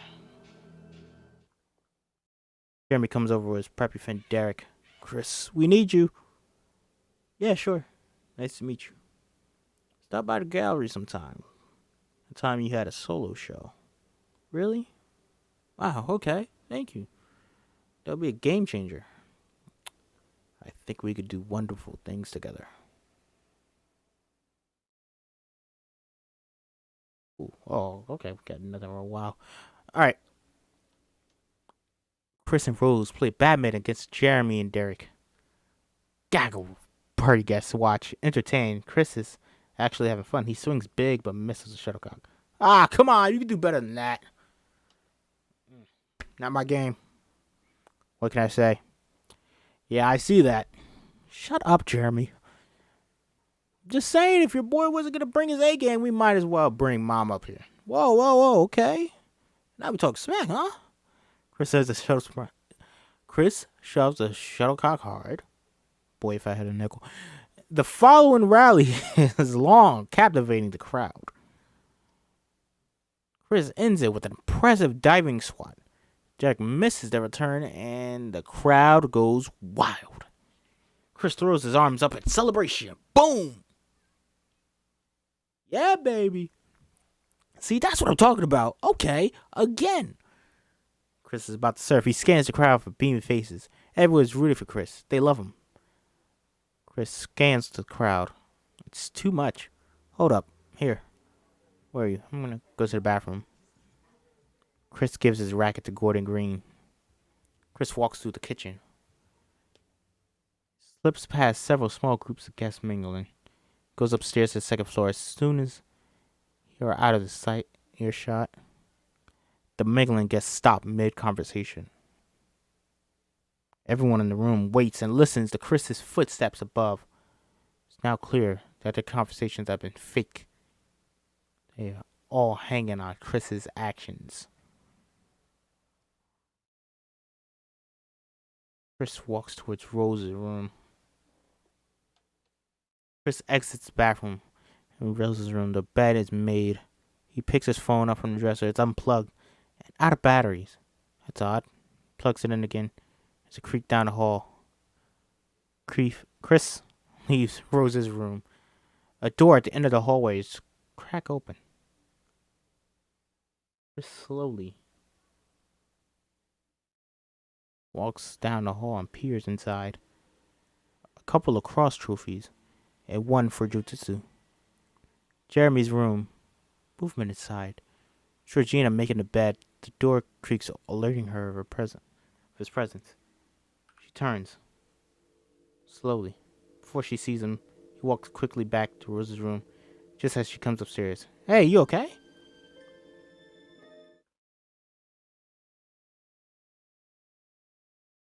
Chris waves for her to join him back in her room. Chris speaks quietly, frantically to Rose. The housekeeper unplugged my phone. Not this again. I'm trying to check in with Rod, and I got no juice. I'm sure it was an honest mistake. Yeah, maybe not. Maybe she doesn't like the fact that I'm with you. Chris? What? It's a thing. You think my family's housekeeper gives a shit who you're with? That's crazy, bae. I just gotta say, I hate the word bae. I hate it. I use it ironically. If I ever fucking say it. If I ever say it, I'm fucking making fun of you. But I hate that word. Forget it. Never mind. Look, I get it. The whole thing is stressful. I mean, they're circling you like hyenas down there. I just don't get why you're taking it out on Georgina and Walter. I assume that was a mistake right there. It says George. You're right. I'm being paranoid. I just need a minute and I'll be down. Fine. Rose leaves a little annoyed. Chris's apartment. Rod eats a cheeseburger, watches a true crime show on Chris's couch with Sid the dog. His phone rings. Hey! They're cut. Chris is alone in Rose's room. He peers out the window. Bro, what's up? Not much. Sid chilling. We eating burgers. What's up with you? Yeah. Uh-oh. That doesn't sound good. They just got me over here meeting all family friends. It's like they never met a black dude that doesn't work for them or some shit. Oh, they got you on display? Exactly. So I got hypnotized last night? Nigga, what the fuck? Oh, hell no. Yeah, quit smoking. Rose's mom's a hypnotherapist. Nope. Ha ha! He said it. He said it. He said it. Nope. I don't give a fuck if she's Dr. Drew up in this bitch. You ain't getting in my damn head. Right. Who knows what that'll make you do? You know? White people into some crazy sex slave shit. Chris laughs. Yeah, I'm like 99% sure they're not a kinky sex family, but why not? Topical. Why not? Jeffrey Dahmer ate niggas' heads. But that was after he fucked the heads. Very topical. You think they saw that shit coming? Hell no. One second they think they just gonna suck some dick. Next second they suck a dick, but their head isn't on their body, Chris. Thanks for that image right there. Saw that on A&E. That's real life. Let's address this. So yes, Jeffrey Dahmer. Back in the fucking spotlight because Netflix released a show starring Evan Peters with him. What the fuck is happening? Why are people idolizing Jeffrey Dahmer and making memes out of him? Like, what's going on?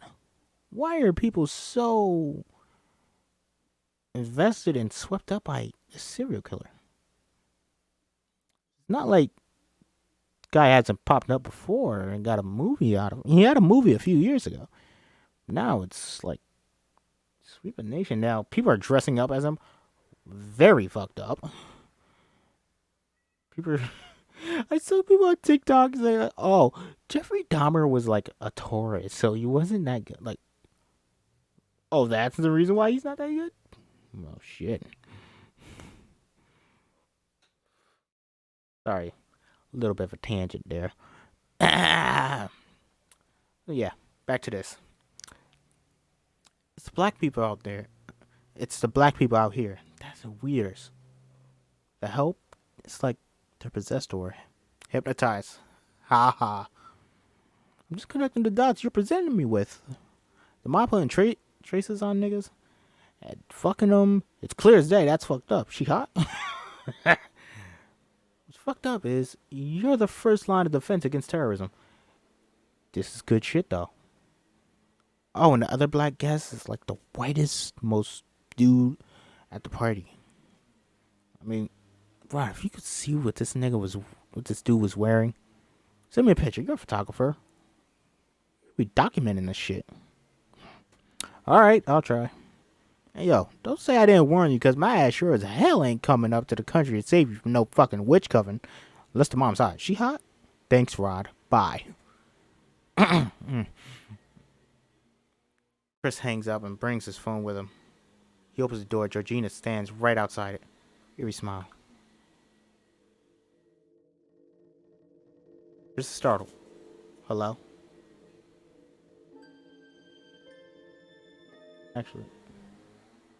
Actually, I'm gonna pause for a bit, and I'm gonna take a little bit of break because there's something going on outside. So, a little bit of a break.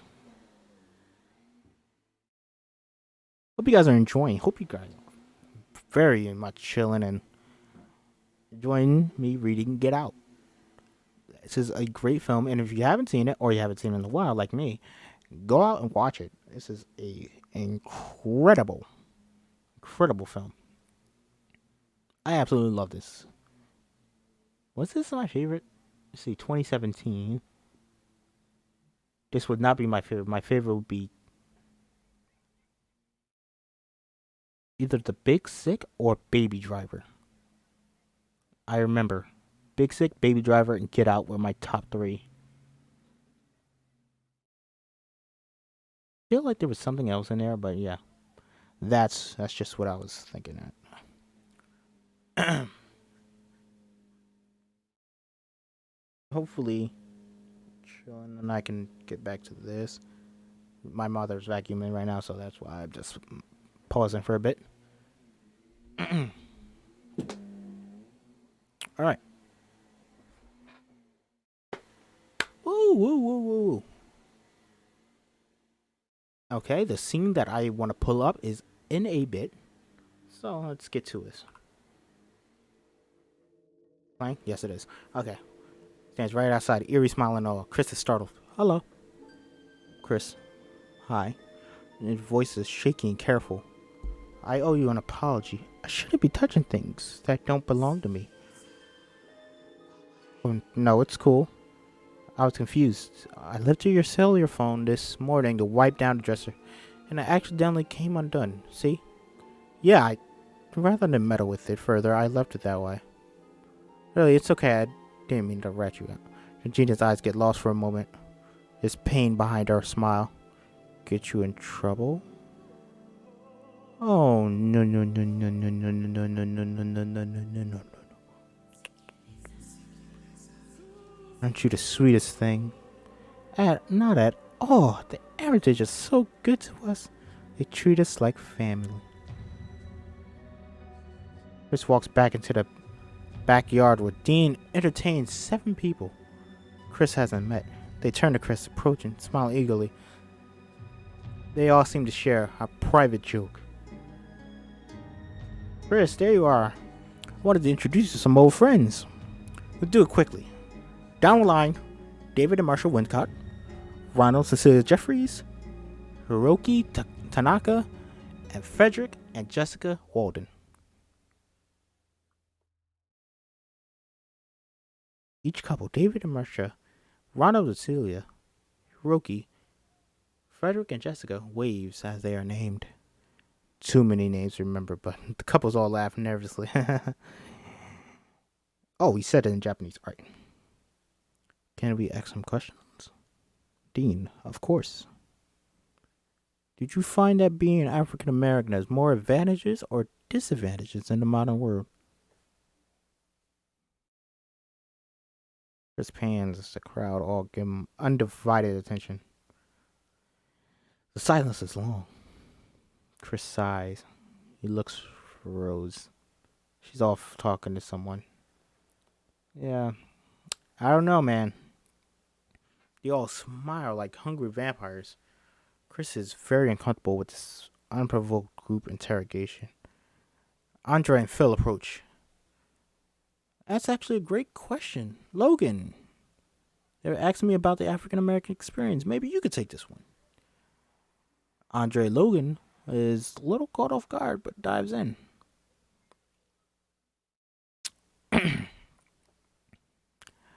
My life as an African American has been, for the most part, very good. It's hard to be too specific, as I haven't much desire to leave the house in a while. The crowd chuckles. Chris takes out his phone. We've become homebodies. But recently, even when he... Oh, shit. But recently, even when you go to the city, I've just had no interest. The chores are my sanctuary. With the attention on Andre Logan. He backs away from the conversation. He raises his phone towards Andre, snaps a picture. The flash pops. Shit. When it turns to Chris, Andre Logan steps forward, looks at Chris oddly. His head cocks a little. His peaceful expression drifts slowly towards the mad horror. Some of the party guests gasp. Logan drops his glass and stumbles towards Chris. Chris backs up. I just already against me. Get out. Andre Logan's voice is higher, scratchy. Like it wasn't the first scene. Hey man, I'm sorry. Get out the fuck out of here.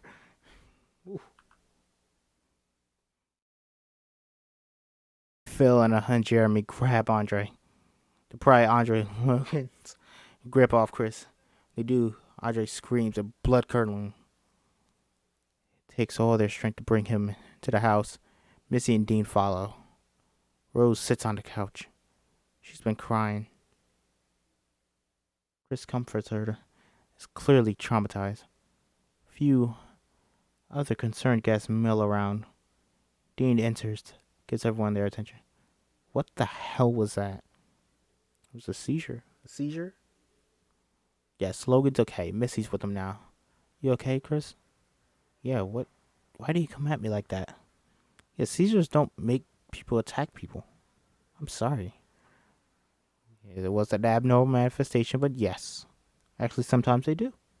The flashing phone must have triggered it. Andre and Logan enters, stands with Missy and Phil, smattering of concerned applause. He addresses the group in his lower-pitched Logan voice. Well, I do believe I owe you all an apology. The group grumbles. We're just glad you're feeling yourself again.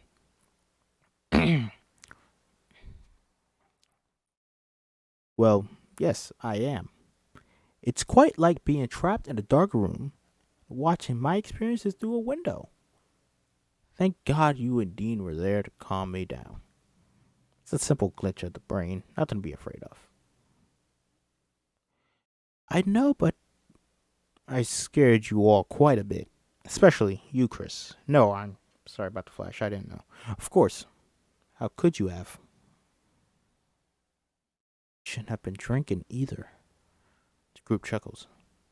As I said, I'm feeling much better now, but you'll all have to proceed without the aid of my marvelous wit. The whole thing has left me quite a bit exhausted. I'm exhausted reading fucking white people lines. Dean, of course. It was nice meeting you. Yeah, you too. Chris is skeptical. Missy shows Phil and Logan out. Andre and Phil leave. Let's do sparklers, shall we? Brighten the mood. Gives Chris and Rose sparklers. Other people want to light them. Let's go. Rose takes Chris's hand. Anybody need a drink? Going on a walk. Rose grabs Chris's hand and leads them out the front door. What the fuck?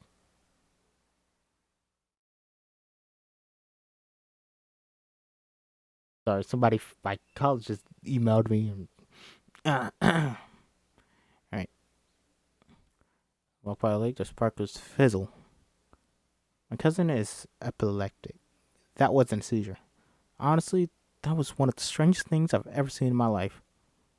Also, it's gonna sound weird, but when he got up in my face like that, I had a feeling like I knew that guy. Okay. Yep, here's the auction scene. And watch it as we read it. So, there you go.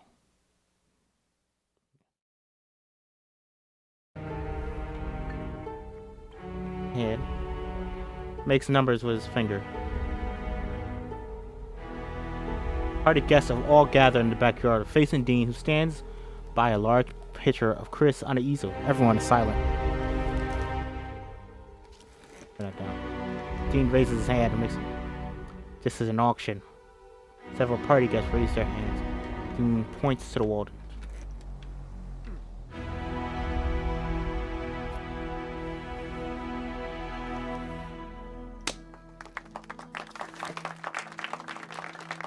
Hold up. Oh, wait, shit, that's Fuchs. I'm sorry. One of my favorite shows is Barry. That is Fuchs right there. He is Jim Hudson. Oh, wow. I didn't realize. Again, I haven't seen this movie in a while, and I just watched Barry again. Let's go, Fuchs! God damn it.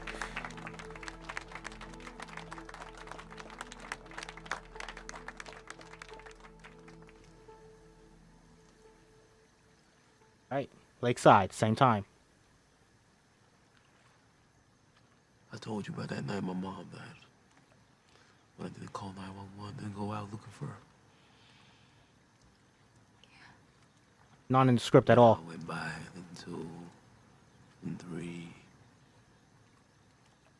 And I just sat there.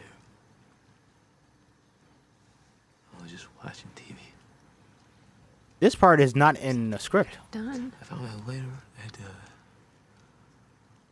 she had survived the initial hit.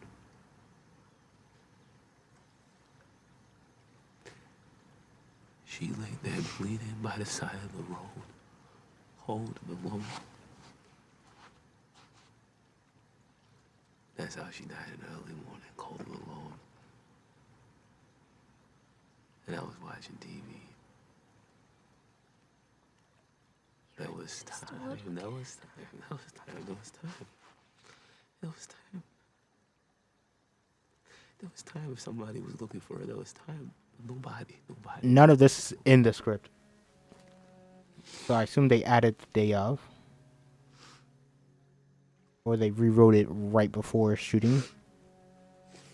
You're all I've got. I'm not sure what script this I is. leave here without you. I'm not gonna abandon you, okay?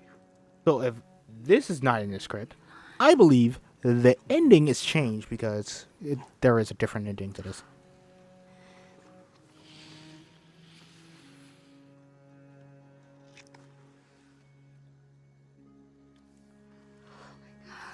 Yes, because the auction scene is about 4 lines. Let's go. 3 lines, technically. What? Let's go home. This sucks. Okay. This sucks. Let's go home. I'll make something up. I love you. You too.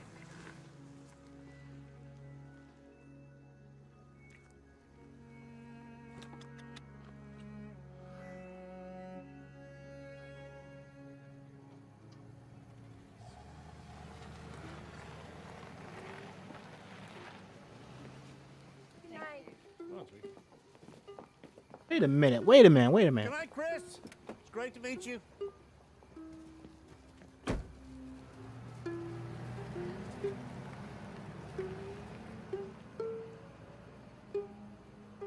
Oh, it is in there. What the fuck? Okay.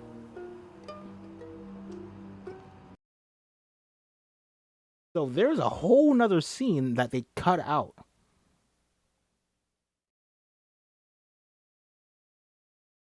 Okay. There's a scene from this part where Chris originally says, "Let's go home tonight." And then they changed it. Because initially Rose fought back on it. Then she says that she's pregnant.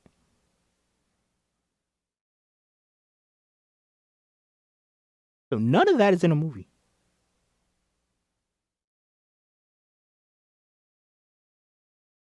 And that is intercut with the auction.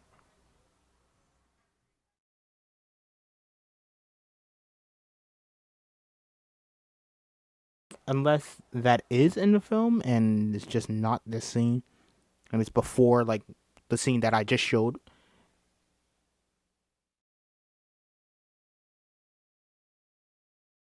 Okay, so yes, Jim Hudson.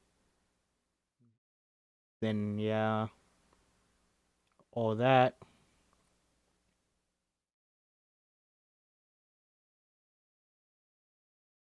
Approach the house as the last of the guests get into their cars, drive off. That was fast. Yeah. The guests wave to Dean and Missy, who stand at the front. Chris leads. Bye, Chris. It was a pleasure meeting you, Lisa says. I hope you. I hope.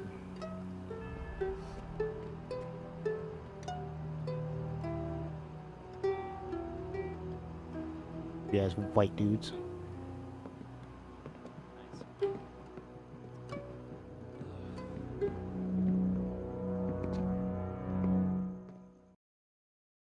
Also, in this script, says nothing about Jeremy. Crazy son of a bitch. Okay.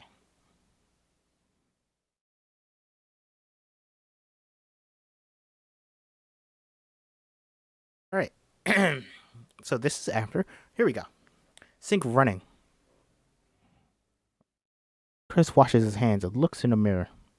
His phone signals a text message from Rise, a picture of the internet of witches in a circle around a man being sacrificed, followed by the message, text message, "You dead yet?" Chris texts back, "Bro, you have no idea." He finds the picture. Finds the picture he took of Logan Andre on his phone and sends it. Moments later, his phone vibrates. Intercut with Rise on the phone. "That's Dre." Dre? Andre, Hayworth. Yeah, he's the kicker with Veronica. Teresa's sister, worked at the movie theater on Ave, got us into a movie with a couple of times. Rush Hour 2 and Unusual Suspect. Yeah, that's him, but what? It's so fucking crazy. He's different now. Different? How? Different. Slower. I mean, like, the street. Now he's all like white seeming. Oh, plus he's gay. No, he ain't. I'm telling you, man. He's gay. I met this man. He's Chris. You in a fucked up eyes wide shut situation. You need to. Phone goes dead. No battery. This you can leave him. Oh, this is when they walk back. Okay. What the fuck? Shut up. Okay. Chris's phone lays on the dresser, plugged in. He's in a hurry. He packs a small bag and looks out the window. One car remains parked in the designated parking area. The first to arrive for the party, Jim Hudson's. The driver brings the dog to the back seat. He gets in a green envelope from the glove compartment and brings it to Missy at the front door. She accepts it silently. The driver drives away without Jim. Chris goes to leave Rose's room. Her closet creaks open. She sees a framed picture of Rose inside, not quite knowing what he's looking for. He goes to the closet. The picture is a frightening one. Rose is one of the witches in high school, a production of Macbeth. It's on top of a red shoebox that has drama comedy mask drawn on top of it. He takes it off the shelf. Inside is a pile of pictures. On top is one of Rose dressed as Julia in a high school play. The next is one of Rose at 13 playing Miss Hannigan and Annie. Chris flips through a few more pictures of Rose at different ages and class plays. Upon a photo printed from a computer, it's a selfie of her and some other black guy. The picture is almost identical to the one she took with Chris before the ride up. Under the image was written Xmas 2014. Stunned, Chris flips to the next picture. It's another romantic selfie, this time with a different black guy. Underneath the caption, Memorial Day 2013. He continues flipping through the stack of pictures to find Rose with 8 different black guys. The last one is a picture of Rose with Walter. In it, she kisses Walter's cheek intimately. Thanksgiving 2009. Walter looks different in the picture. He isn't smiling vaguely. He's got swagger. What are you doing? Rose stands there in the doorway behind him. Chris subtly drops photos back in his suit box. Looking for my camera. Points to her desk. Grabs his bag. Camera. Where are the keys? I gotta put our bags in the trunk. Walter can do that. Nah, I'll do it. Rose is truly distant for the first time. A different person. She is methodically and emotionless. The jig is up. She's now phoning it in. I was just looking for them. I'm such a mess. Will you help me? Chris walks out the door, leaving Rose. Rose follows Chris down the stairs. Chris? What's wrong? Nothing. Chris stands near the front door, twirling his... Jeremy stands near the front door, twirling cross stick. And Missy sit in the living room. Where are you going? The party's just getting started. I'm going to the car. See if we left the keys in there. I just made tea. I'm good. Family's silent. Missy's glare pierces Chris. He avoids eye contact. Now I know where they are. In my bag. Duh. You're leaving us. Yeah. Is something wrong? Well, no. Well, yeah. His dog is not well. He needs to go to the vet first. First thing in the morning. Dean hits play at a sound system. Dark, violent, classical music starts. Standing in the front of the fireplace. Lost in the fire, Dean begins conducting music. What is your purpose, Chris? What? In life? What is your purpose? Right now it's finding the keys. Been looking for our purpose for such a long time. Fire has mesmerized man since the Stone Age. It's a reflection of our appearance in the world. Fire is born, it breathes, and then it dies. Rose? Rose lamely rummages through her bag. I'm looking. Rose, what is this shit? There's a reason we worship the sun, Chris. He who lights the way through the darkness of life. He in all his glory. All long before us. He'll be here long after we're gone. But he too will die someday. That's right. Even the sun god will die. He is no less mortal than we, but it inspires us to defy it. So what do we do? Rose! What do? We baptize ourselves in the fire water. We bathe in his reflection. For one chance, emerge, have defied death.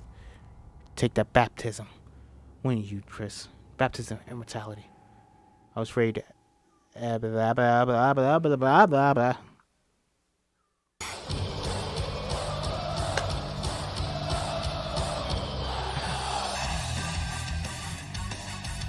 Oh. Tibituous, hi. Thank you for the raid. We are reading Get Out.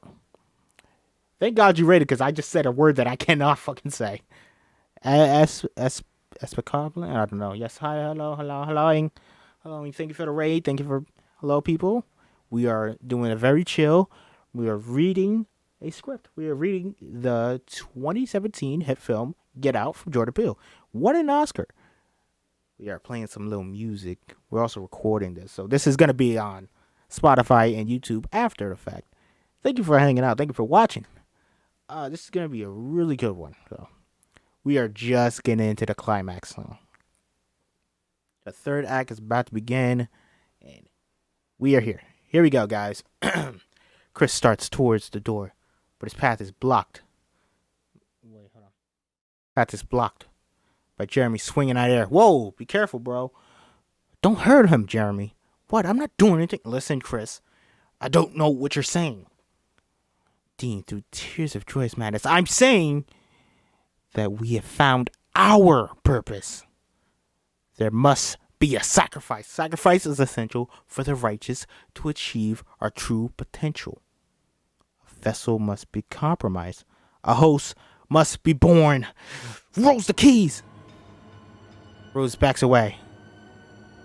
Oh shit, I fucked it up. Rose, the keys. Oh baby.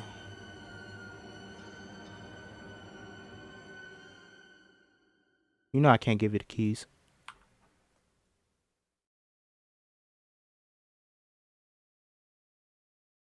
Chris makes a run for the door. Missy clinks the cup with her spoon. Ting ting. The world instantly blurs around Chris. He begins to fall. Sees a flash. Chris falls through the abyss towards the sunken place again. Just like when he was hypnotized. A blue screen above him shows his open eyes see his own perspective following to the floor. Crash! The screen now shows the living room ceiling. Jeremy leans over him. Oh shit. Is he hurt? What the fuck? Did you see him drop? He hit his head pretty good. It's just a bump. He's fine. Rose! Why do you push them, Dean? It's important to me that they acknowledge the purpose. Why do you think he ran? Rose gave it away. He already knew. Take him to the games room, Jeremy. Get the legs. Dean, help him. I can take him alone. No. Already damaged him enough. Dean, please. Chris continues to fall slowly further from the screen above, which continues to show his body's POV as it's being lifted by Dean and Jeremy and carried out of the room. Ooh. Rose! No. Shit. Going to drop him. No, I'm not. Be careful what you say, everyone. He can hear every word. Rose! It doesn't matter anymore, does it? The door creaks open. Chris's body is taken downstairs into the darkness. The screen in the abyss has gone dark. No! Help! Chris sinks. His screams are enveloped by the pitch black. Airport security. Rod sits by a bag X-ray, stares into space, distracted by thought. Gary, a condescending supervisor, snaps his finger in Rod's face. Oh, you can't even hear it. There you go. Hey, 2 strikes. Go take 10, get it together. Rod smokes a cigarette and dials Chris. It's Chris, I'm away from my phone, or I just don't want to talk to you. What's up? Making sure you're all good. Heard you were coming back yesterday. So, hopefully you home already, just sleeping or some shit. Alright, let me know. Rod opens the door. Sid wags his tail hungrily. Rod opens dog food while he calls Chris. Hey, it's Chris. I'm away from my phone, or I just don't want to talk to... Rod hangs up. He places Sid's bowl down. Sid doesn't eat. Instead, Sid looks back up at Rod and whines. Yeah, me too. Rod sits at Chris's desk in front of his laptop. Sid sits on Rod's lap. Rod types Andre Hayworth into the search engine. Images of Andre come up. Rod finds an article entitled, What Happened to Andre Hayworth? Under the bold, Brooklyn native goes missing in Evergreen Hollow. Rod's eyes go wide. Oh, shit.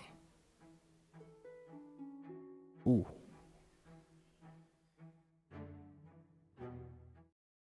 Okay, well. Oh, wait. Okay. Chris wakes up with a bump on his head. In front of Chris, a deer's head is mounted above an old-school floor stand-in television. Behind him, a goat's head is mounted on a taxidermy owl, wings spread. His arms, legs fastened to a leathered, upholstered chair in the middle of a small, dark room full of board games. Chris pulls at the scraps that bind him. Hey! Rose! Chris tries to gnaw at the harness, but they are too thick. Oh shit, fuck! Shit, the fuck? Y'all are psycho! Is that it? Let me out of this chair! Chris looks around. People know I'm here. I told a bunch of people where I was going. You don't know me. You don't know me. Hey! Television screen turns on. Chris watches intently. Image of a deer walking through the woods come on. It's a lot of deer. You got a friend me. Can I look that up? Actually, no, I'm not gonna look that up because that is definitely gonna be copyright. Comes up as the song starts to play. The Forest themed karaoke video. Chris is confused. He tries to slip out of the binds again, drawing blood from his wrists. Oh. Sid wakes Rod up with a lick to the face. He's on the sofa. Rod sits at the desk with Sid on his lap. Detective Latoya, 50, African American, walks in. Looks like she's been doing this way too long. She speaks to someone outside her office. Then you should have gone back up there and made sure everything was accounted for. Because, hey, look, how about this? If you record the evidence, you're responsible for that. Latoya shuts the door and sits back at her desk. She begins opening and eating the bag of cashews. Hello, Mr. Williams. Rod Williams. From the TSA? Yes, ma'am. A TSA issue should be brought to your authorizing officer, right? It's not TSA business, ma'am. Please don't call me ma'am, or we're not going to get along. How can I help you, Rod Williams from TSA? Here it is. My boy Chris has been missing for 2 days. Your son is missing? No, sorry, not my son. My boy. He's my friend. He's 26. His name is Chris Washington. He gives her time to write the name, which she doesn't do. She just stares at him. Bitch. He left town on Friday with his girlfriend Rose Ambertidge. She's white. That's 4 days ago. Yeah, I mean, he's only been missing for 2 days. He was supposed to... Look, I'm going to stop you right there. You know the minimum amount of time without contact before you can file a missing person report is 3 days, I know. But I have a reason to believe he's been abducted. Go on. Chris was set to come back home on Sunday. I was watching his dog, Sid. Latoya points to Sid. That's Sid. Yup, cute, right? Now look. Rod takes out his phone and scrolls to a photo of Andre. Chris sent me this, which he took at the girlfriend's parents' house. That's Andre Hayworth, a guy we knew from back in the day. Come to find out, he went missing 6 months ago in the affluent suburb upstate. Don't look too missing to me. Well, that's the thing. We found him, and now, according to Chris, he's gay with a different personality. That happens. Gay. But he didn't used to be. I think he might just argue with you on that one. I know I'm about to say it's going to sound crazy. Try me. You ready for this? I think this family's abducting black people and brainwashing them to work for them as sex slaves or some shit. Sorry. Brainwashing? Yeah. Hold on 1 second. Garcia, Frosty, get in here for a second. I want you to tell these officers exactly what you just told me. Cherry Police Station. 2 detectives, Garcia and Drake, 37-43, stand behind Latoya. See, I don't know if the hypnosis makes you a slave or just turns you gay or what. They already got 2 brothers that we know of. Who knows how many more there could be? The officers are all riveted. Then, all 3 detectives laugh. Rod's not being taken the slightest bit seriously. So, I don't want none of you saying I don't do nothing for y'all. White girls get you every time. They laugh even harder. Song plays over and over. Chris is too weak to struggle. It's the only song you got? Song ends. It begins again. Okay, what do you want? You trying to prank me? I won't say shit. I'll do what you say. Just answer me. Rod sits by the window with Sid. He looks out over the rooftops. Thinks. He picks up his phone. Calls Chris again. He knows Chris won't answer. Then, hello? Rod is taken off guard. He almost drops his phone. Chris? Yo, Rose? It's Rod. Hi. Where's Chris? Rose stands by the dining table with Chris's phone. Rose starts to cry. He left like 2 days ago. He left? We got into a fight. He got all paranoid, flipped out. He took a cab home. He forgot his phone. Wait, you haven't seen him? No, he never made it back here. Oh my God. I've been calling. I went to the police and everything. Rose is silent. Hello? What did you say? I told him he was missing. Uh-huh. So what cab company do you use?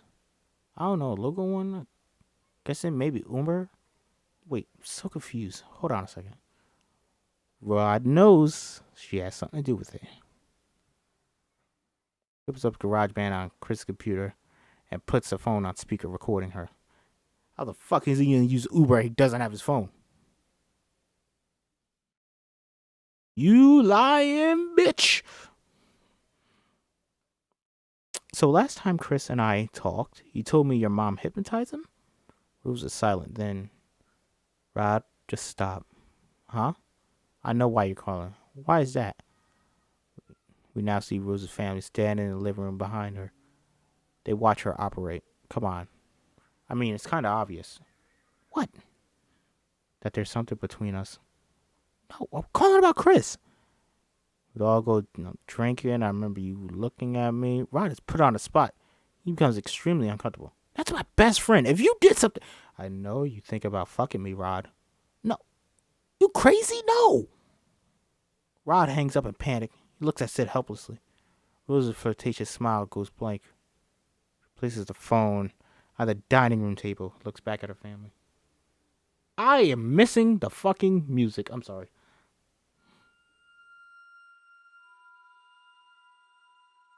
Sorry, this is supposed to be playing the entire time. I apologize. Because I was waiting for something. All right. The phone on the dining room table looks back at our family. They watch in approval.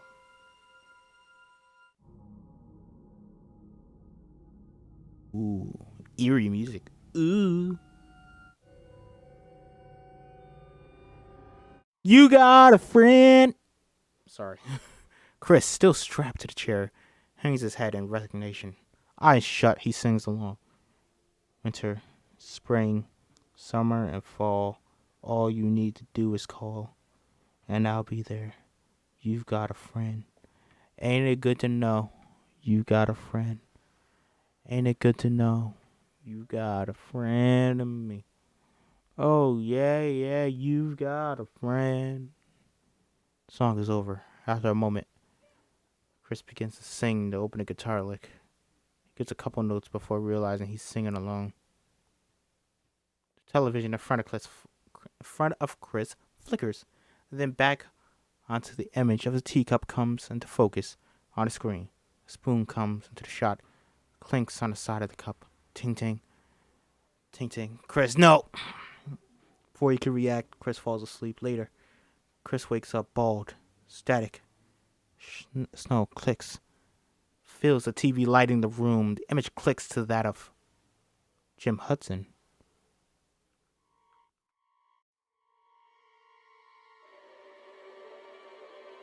Ah! I think this is all fucked up. I think the script is fucked up. Maybe it is, maybe it's not. I don't know. Who knows? Jim Hudson, also shaven, sits on a hospital bed. Faces Chris on television. Hello, Chris. How's it going? You can answer me. There's an intercom in the room. I can hear you. I need water. Yeah, sorry about that. It makes you feel any better. I'm thirsty too. I need to get out of here. Right. So the reason I'm talking to you is so you can understand what is happening. I guess your understanding raises the success rate for this whole thing. Not sure even I understand it. Where's Rose? Hot, isn't she? Hot voice anyway. You dirty dog. You're one of the lucky ones. Son Jeremy's wrangling method sounds way less pleasant. Is this some kind of game to you? They asked me for a favor. Am I in the wrong one? Favors. He asked me if I would save a song, which was hard. Like all types of music. Turns out they really just needed one. All I know words to went with James Taylor's You Got a Friend. That was a bit too torturous. That wasn't a point. The point is that you learn it. And for us to have that knowledge in common. Who the fuck are you people? Oh, right. Okay. Back up here and give you the cliff notes. The Ambridges and I are part of a society. We live in a society. I'm kidding. A pretty extraordinarily society, actually.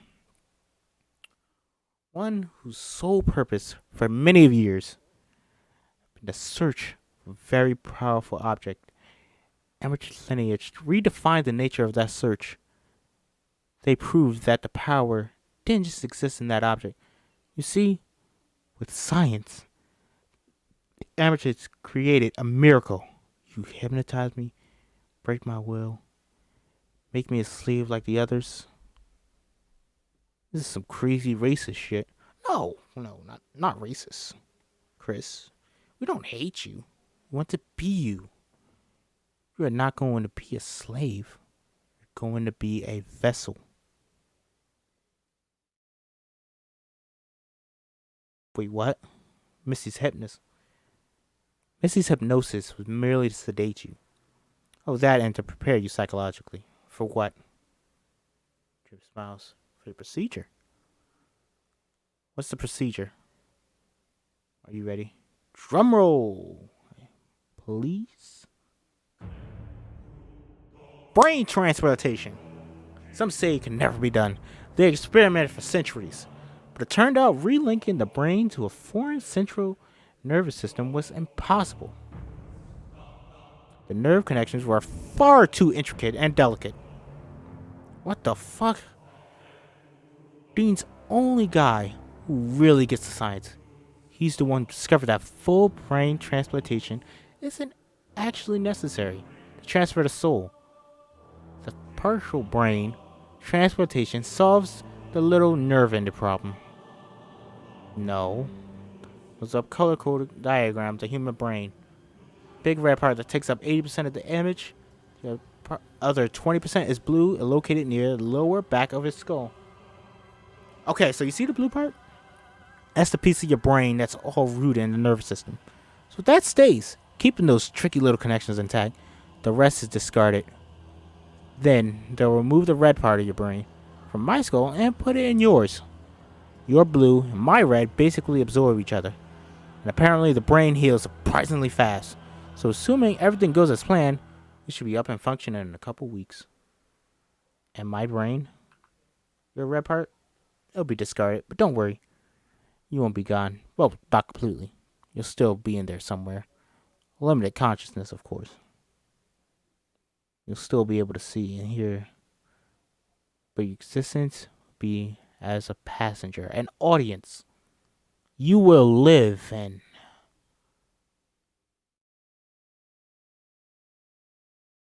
sunken place. Yes, that's what she calls it. Good. So you understand. I'll control the motor function. What the hell is wrong with me? I'm sorry. I'll control the motor functions, the will of our body, effectively making me. You will be me. As far as the world is concerned, it's a pretty new operation. Some kinks are supposed to stay away from flashes of light, for example. That could trigger a momentary lapse of control of motor functions. Why black people? Jim is disappointed in the question. Because you get the highest bids. For the last decade or so, I wish it was less simple than that. It's not. You're in fashion, baby. Fucking Fuchs.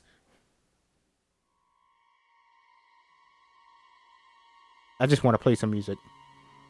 Honestly, though, personally, couldn't give two shits about your race.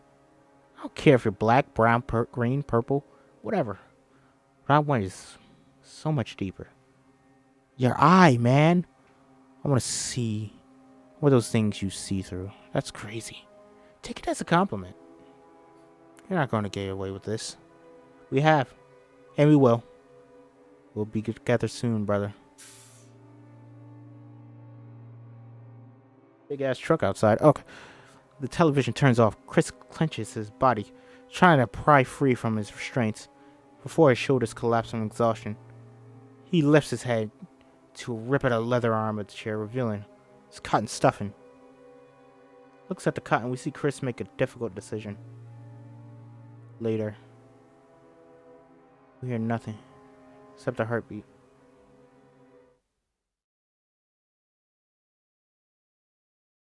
His head hangs, asleep. His lips are dry. Chris wakes up. Television turns on the screen. His hand holds a teacup with a spoon. She clinks it. We don't hear it though. Still hear nothing but the heartbeat. Chris, no. Before Chris can finish screaming, his eyes widen. He goes limp, unconscious again. Rose enters wearing a white and black nurse's outfit. The red cross on the chest. That kind of seems pretty hot. I'm not going to lie. She rolls a medical medical table into the room. Draws a dotted line across his forehead and around to the back of his scalp. Then she unstraps his arm, prepares it for an IV. She inserts the needle. She goes to put earbuds connected to an iPod in his ears, but sees the arm of his chair has been stripped open. She looks at Chris.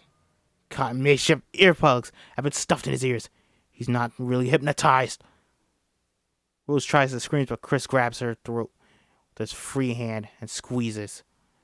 The heartbeat quickens. Rose pleads, but we don't hear her. Wait, Chris!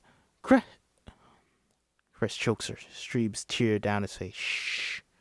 Rose converses. She scratches his hand and cheeks. He's too strong. She stares at Chris's eyes as the consciousness fades.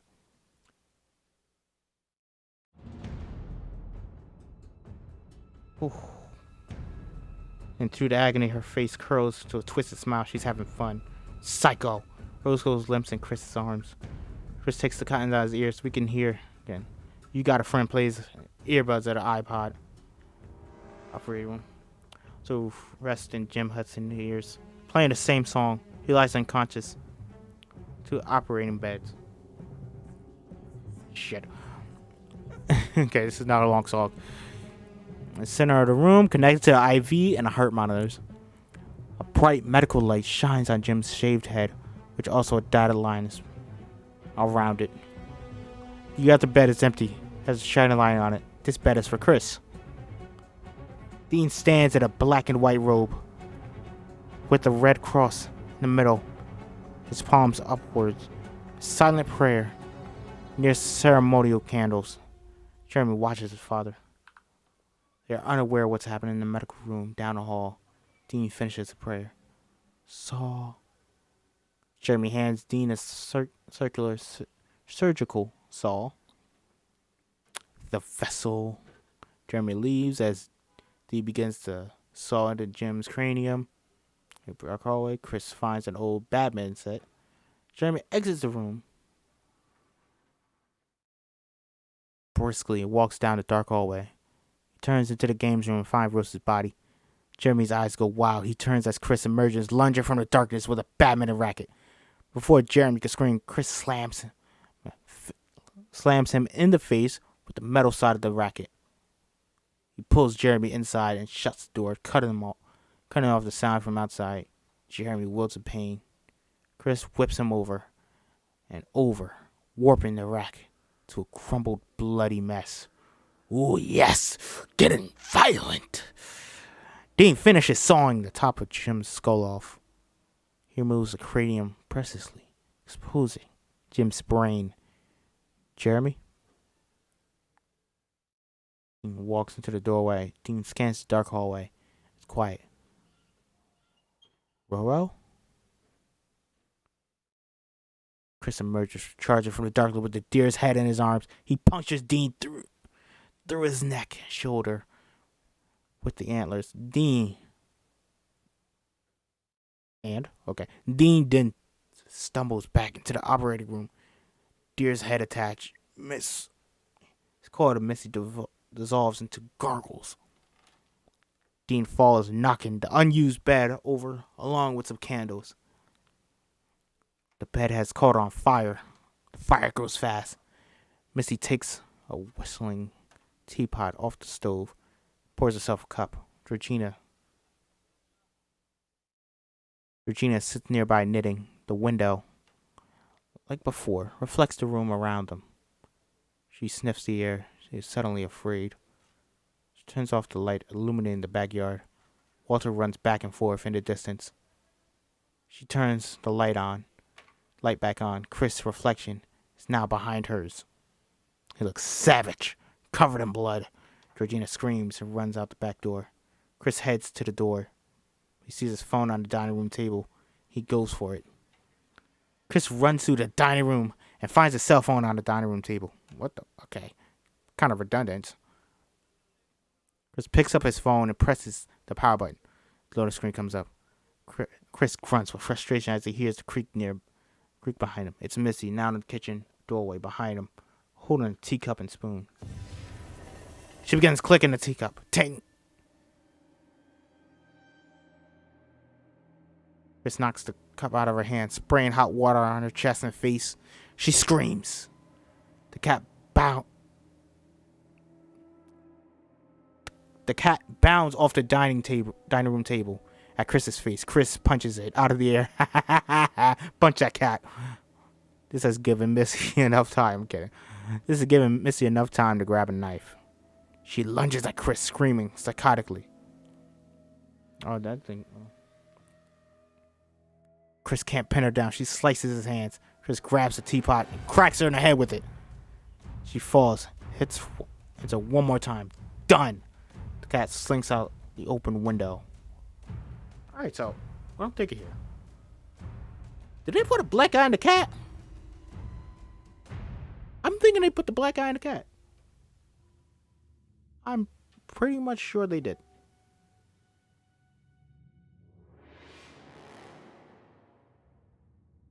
Chris runs towards the front door. Before he can open, he hears footsteps running upstairs from the basement, followed by Booker and scream. Ah! Jeremy bursts through the dining room, pounces on Chris back. The two roll around. Chris throws his elbow back at Jeremy, who blocks it and uses it to put Chris in a chokehold from behind. Chris slams the back of his head into Jeremy's face. He does it again and again and again till we're both dead. Sorry, Spider-Man reference. Jeremy squeezes tighter. Chris is about to pass out. Reaches onto Jeremy's pocket. Pulls out his keys. He scrapes them deep into Jeremy's eye. Ooh. Jeremy screams in pain. Chris wrinkles, grabs tight, tripping him. Improvised judo throw. Jeremy lunges at Chris again, but slips on his own blood, banging the back of his head on the coffee table. He is out. Begins to run out. Chris begins to run, but he sees a beige sports car we recognize from the opening scene. He looks at Jeremy down in the doorway, and keys in his hand. Moments later, sports car.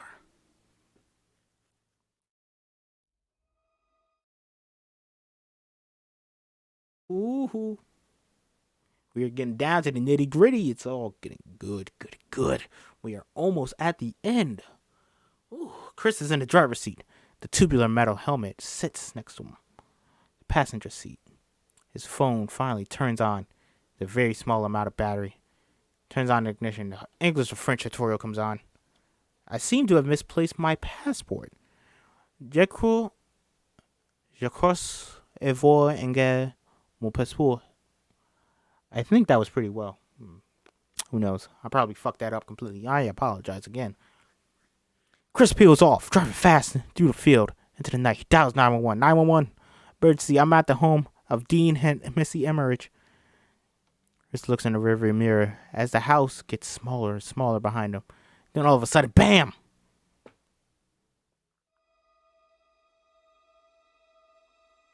Car. Wait. Looks in the rearview mirror. The house gets smaller and smaller and smaller behind him. Then, all of a sudden,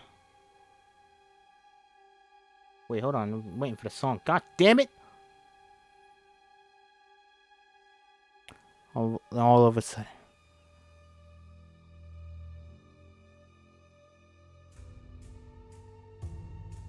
Okay, there's no fucking. I was expecting a hit in the fucking song, but okay. Then all of a sudden, BAM! The car slams to and over Georgina, who falls in the night. Seems to come out of nowhere.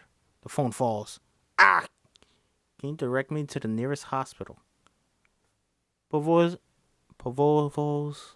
me diriger vers l'hôpital le plus proche.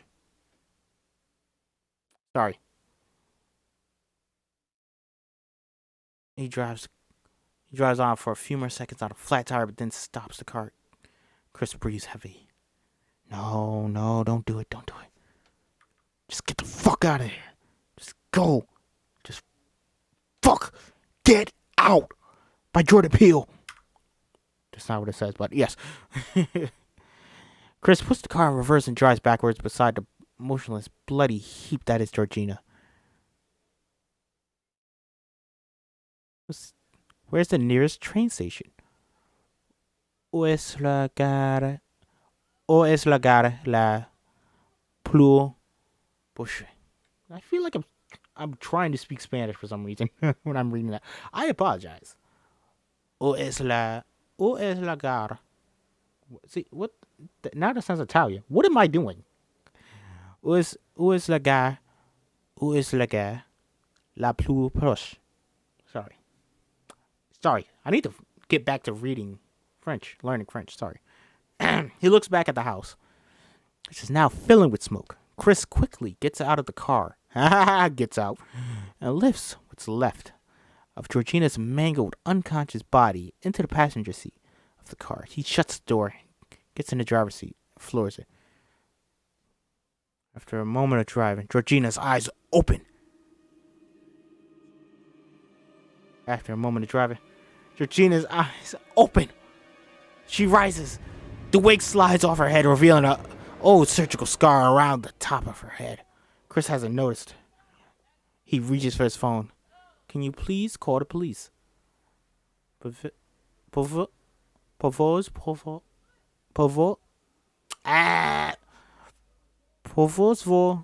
c'est le vous plaît, appelles la police. See, I'm so sorry. I'm horrible. Annoyed, Chris turns off the sound system just before Georgina grabs his face and scratches it. Ah! Chris veers the car into a tree. Georgina's head hits the windshield hard and bursts open. She's dead. And so is the car. I think Georgina was in the pictures too. So yeah, she was in the pictures too. So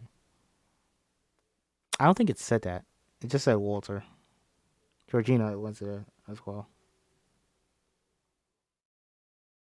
Okay. A bullet hits the rearview mirror. Jeremy stands in front of the smoking house with a hunting rifle. He is soaked in blood. Grandma!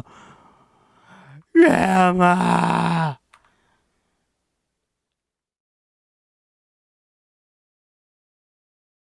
I want this motherfucker to die. Chris looks at Georgina's body. Georgina was Grandma. Grandpa! Walter, the groundskeeper, rounds the house at top speed. Ooh.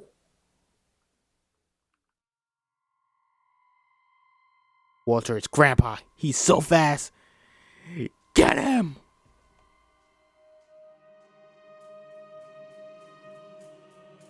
Chris crawls out of the car as Walter, Grandpa, sprints across the front lawn straight at him. Walter's hat flies off, revealing the surgical scar around his head like the others. Jeremy shoots again. It grazes Chris's side. Chris runs through the trees. Walter, Grandpa, closes the gap quickly. Another shot hits the tree. As Chris reaches for the road, Walter, Grandpa, pounces like a jaguar, rolls him over on his back, and pushes his thumb into Chris's eyes. Damn you to hell! Jeremy arrives behind him, crying. Kill him, Grandpa!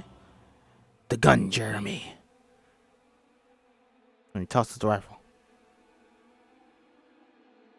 Grandpa catches it, holds it up to Chris's head. You ruined everything! Chris, blinded, raises his phone. Grandpa's face. Takes a picture. Fuck you. His picture flashes straight into Walter, Grandpa's eye. Walter doesn't shoot. Instead, he looks up. Jeremy's confused to why Walter stopped. What?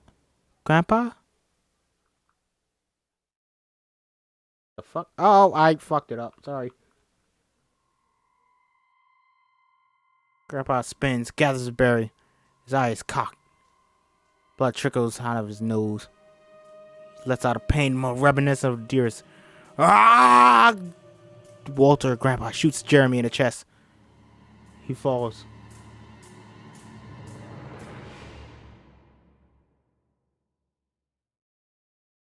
Oof.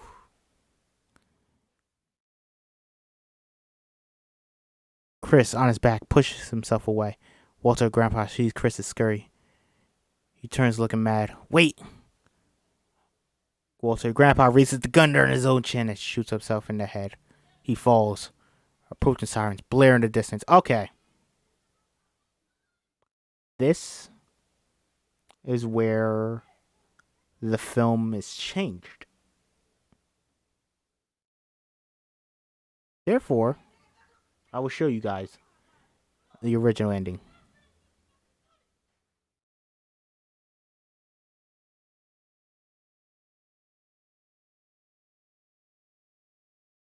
Okay. What? Why the fuck is this guy still alive? Chris lays in shock. It's over. Just when then a hand grabs Chris's face. Jeremy's still alive. Blood pours from his mouth. Yeah, this is supposed to be Rose. They both go for the gun, grabbing it at the same time. They roll around in the grass. Chris ends up on top. He bludgeons Jeremy over and over with the butt of the gun into the ground. Chris is lost in violence. Yeah, this is supposed to be Rose. Ah.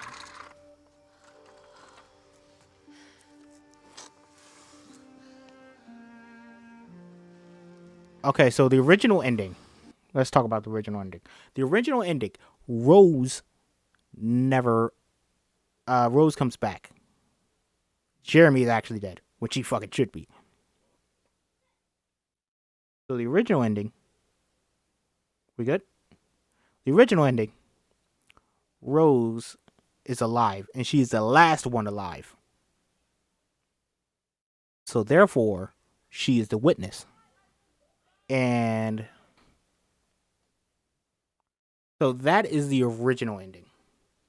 The actual ending in the film, Rose comes back and he fights her. And then it ends with him choking her out. And then the police car pulls up. It's actually Rod from TSA.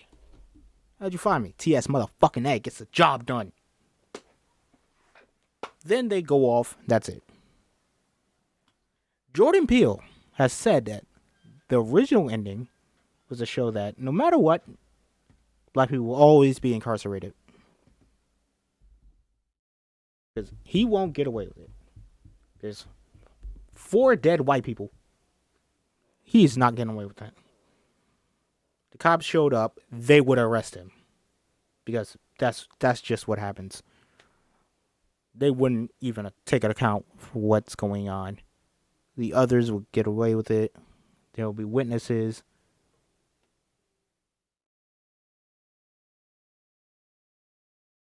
The original script appears that Rose is still alive. And that's how they arrest him. She testifies against him. That's what I'm assuming happens. So, yeah. So, false imprisonment is always going to happen. That is the ending of it. TS motherfucking A. Consider the situation handled. Unfortunate, but hey. I like the change. I'm glad that it didn't just straight up end like that. Yeah. But that was it. That is the end of Get Out. The banger soundtrack though. Unfortunate. Jordan Peele, what an incredible script. This is great. And I'm glad that I did get to read it. I'm glad that you guys are here for it. Thank you for watching. Thank you for hanging out. It's been a good one. Join me next week. I'm not sure what we'll read, but yeah. That's loud for me. Is it loud for you guys? I'm sorry. But yes. Hope you guys enjoyed. Hope you guys have seen the film. If you haven't, please go out and watch this. It's an incredible film. Great writing. I loved everything. This is great. This is awesome. I believe Get Out probably his best film. I enjoy it a little bit more than Nope. Just because it's smaller scale, you know. Very personal. Very small. That is why I didn't like Us. Because Us went way too big. like, oh, it's the entire world, or like, okay, that I didn't like. Fuck. This was very personal for people in this family. There's more outside of it, but yeah, I'm not a horror person, but maybe that'll change in the future. Hopefully, this is pretty good to get you into horror, because this is not really horror. It's not that gory horror that you were thinking of. This is that thriller horror, psychological horror, where it focuses on the trauma and the experiences of the character and of the audience, black people. So yes, that is what it's really appealing to. So I highly suggest you go watch it. Highly suggest you all check it out. Thank you for reading the script with me. If you like, subscribe, follow me on Spotify, follow me on all social medias, Twitter, Instagram, YouTube. Subscribe to that, yes. And I will be back next time. Doesn't make sense because I like horror games with friends, zombie survival games. Yes. Those are very good. Very good. Very simple and basic, but films have taken that to a next level. There are good ones, but there are still very good zombies. And happy Halloween. YouTube, Spotify, this is going up after Halloween. I'm sorry. But happy Halloween, guys. And thank you for watching. Thank you for hanging out. I'll see you guys when I see you. Peace.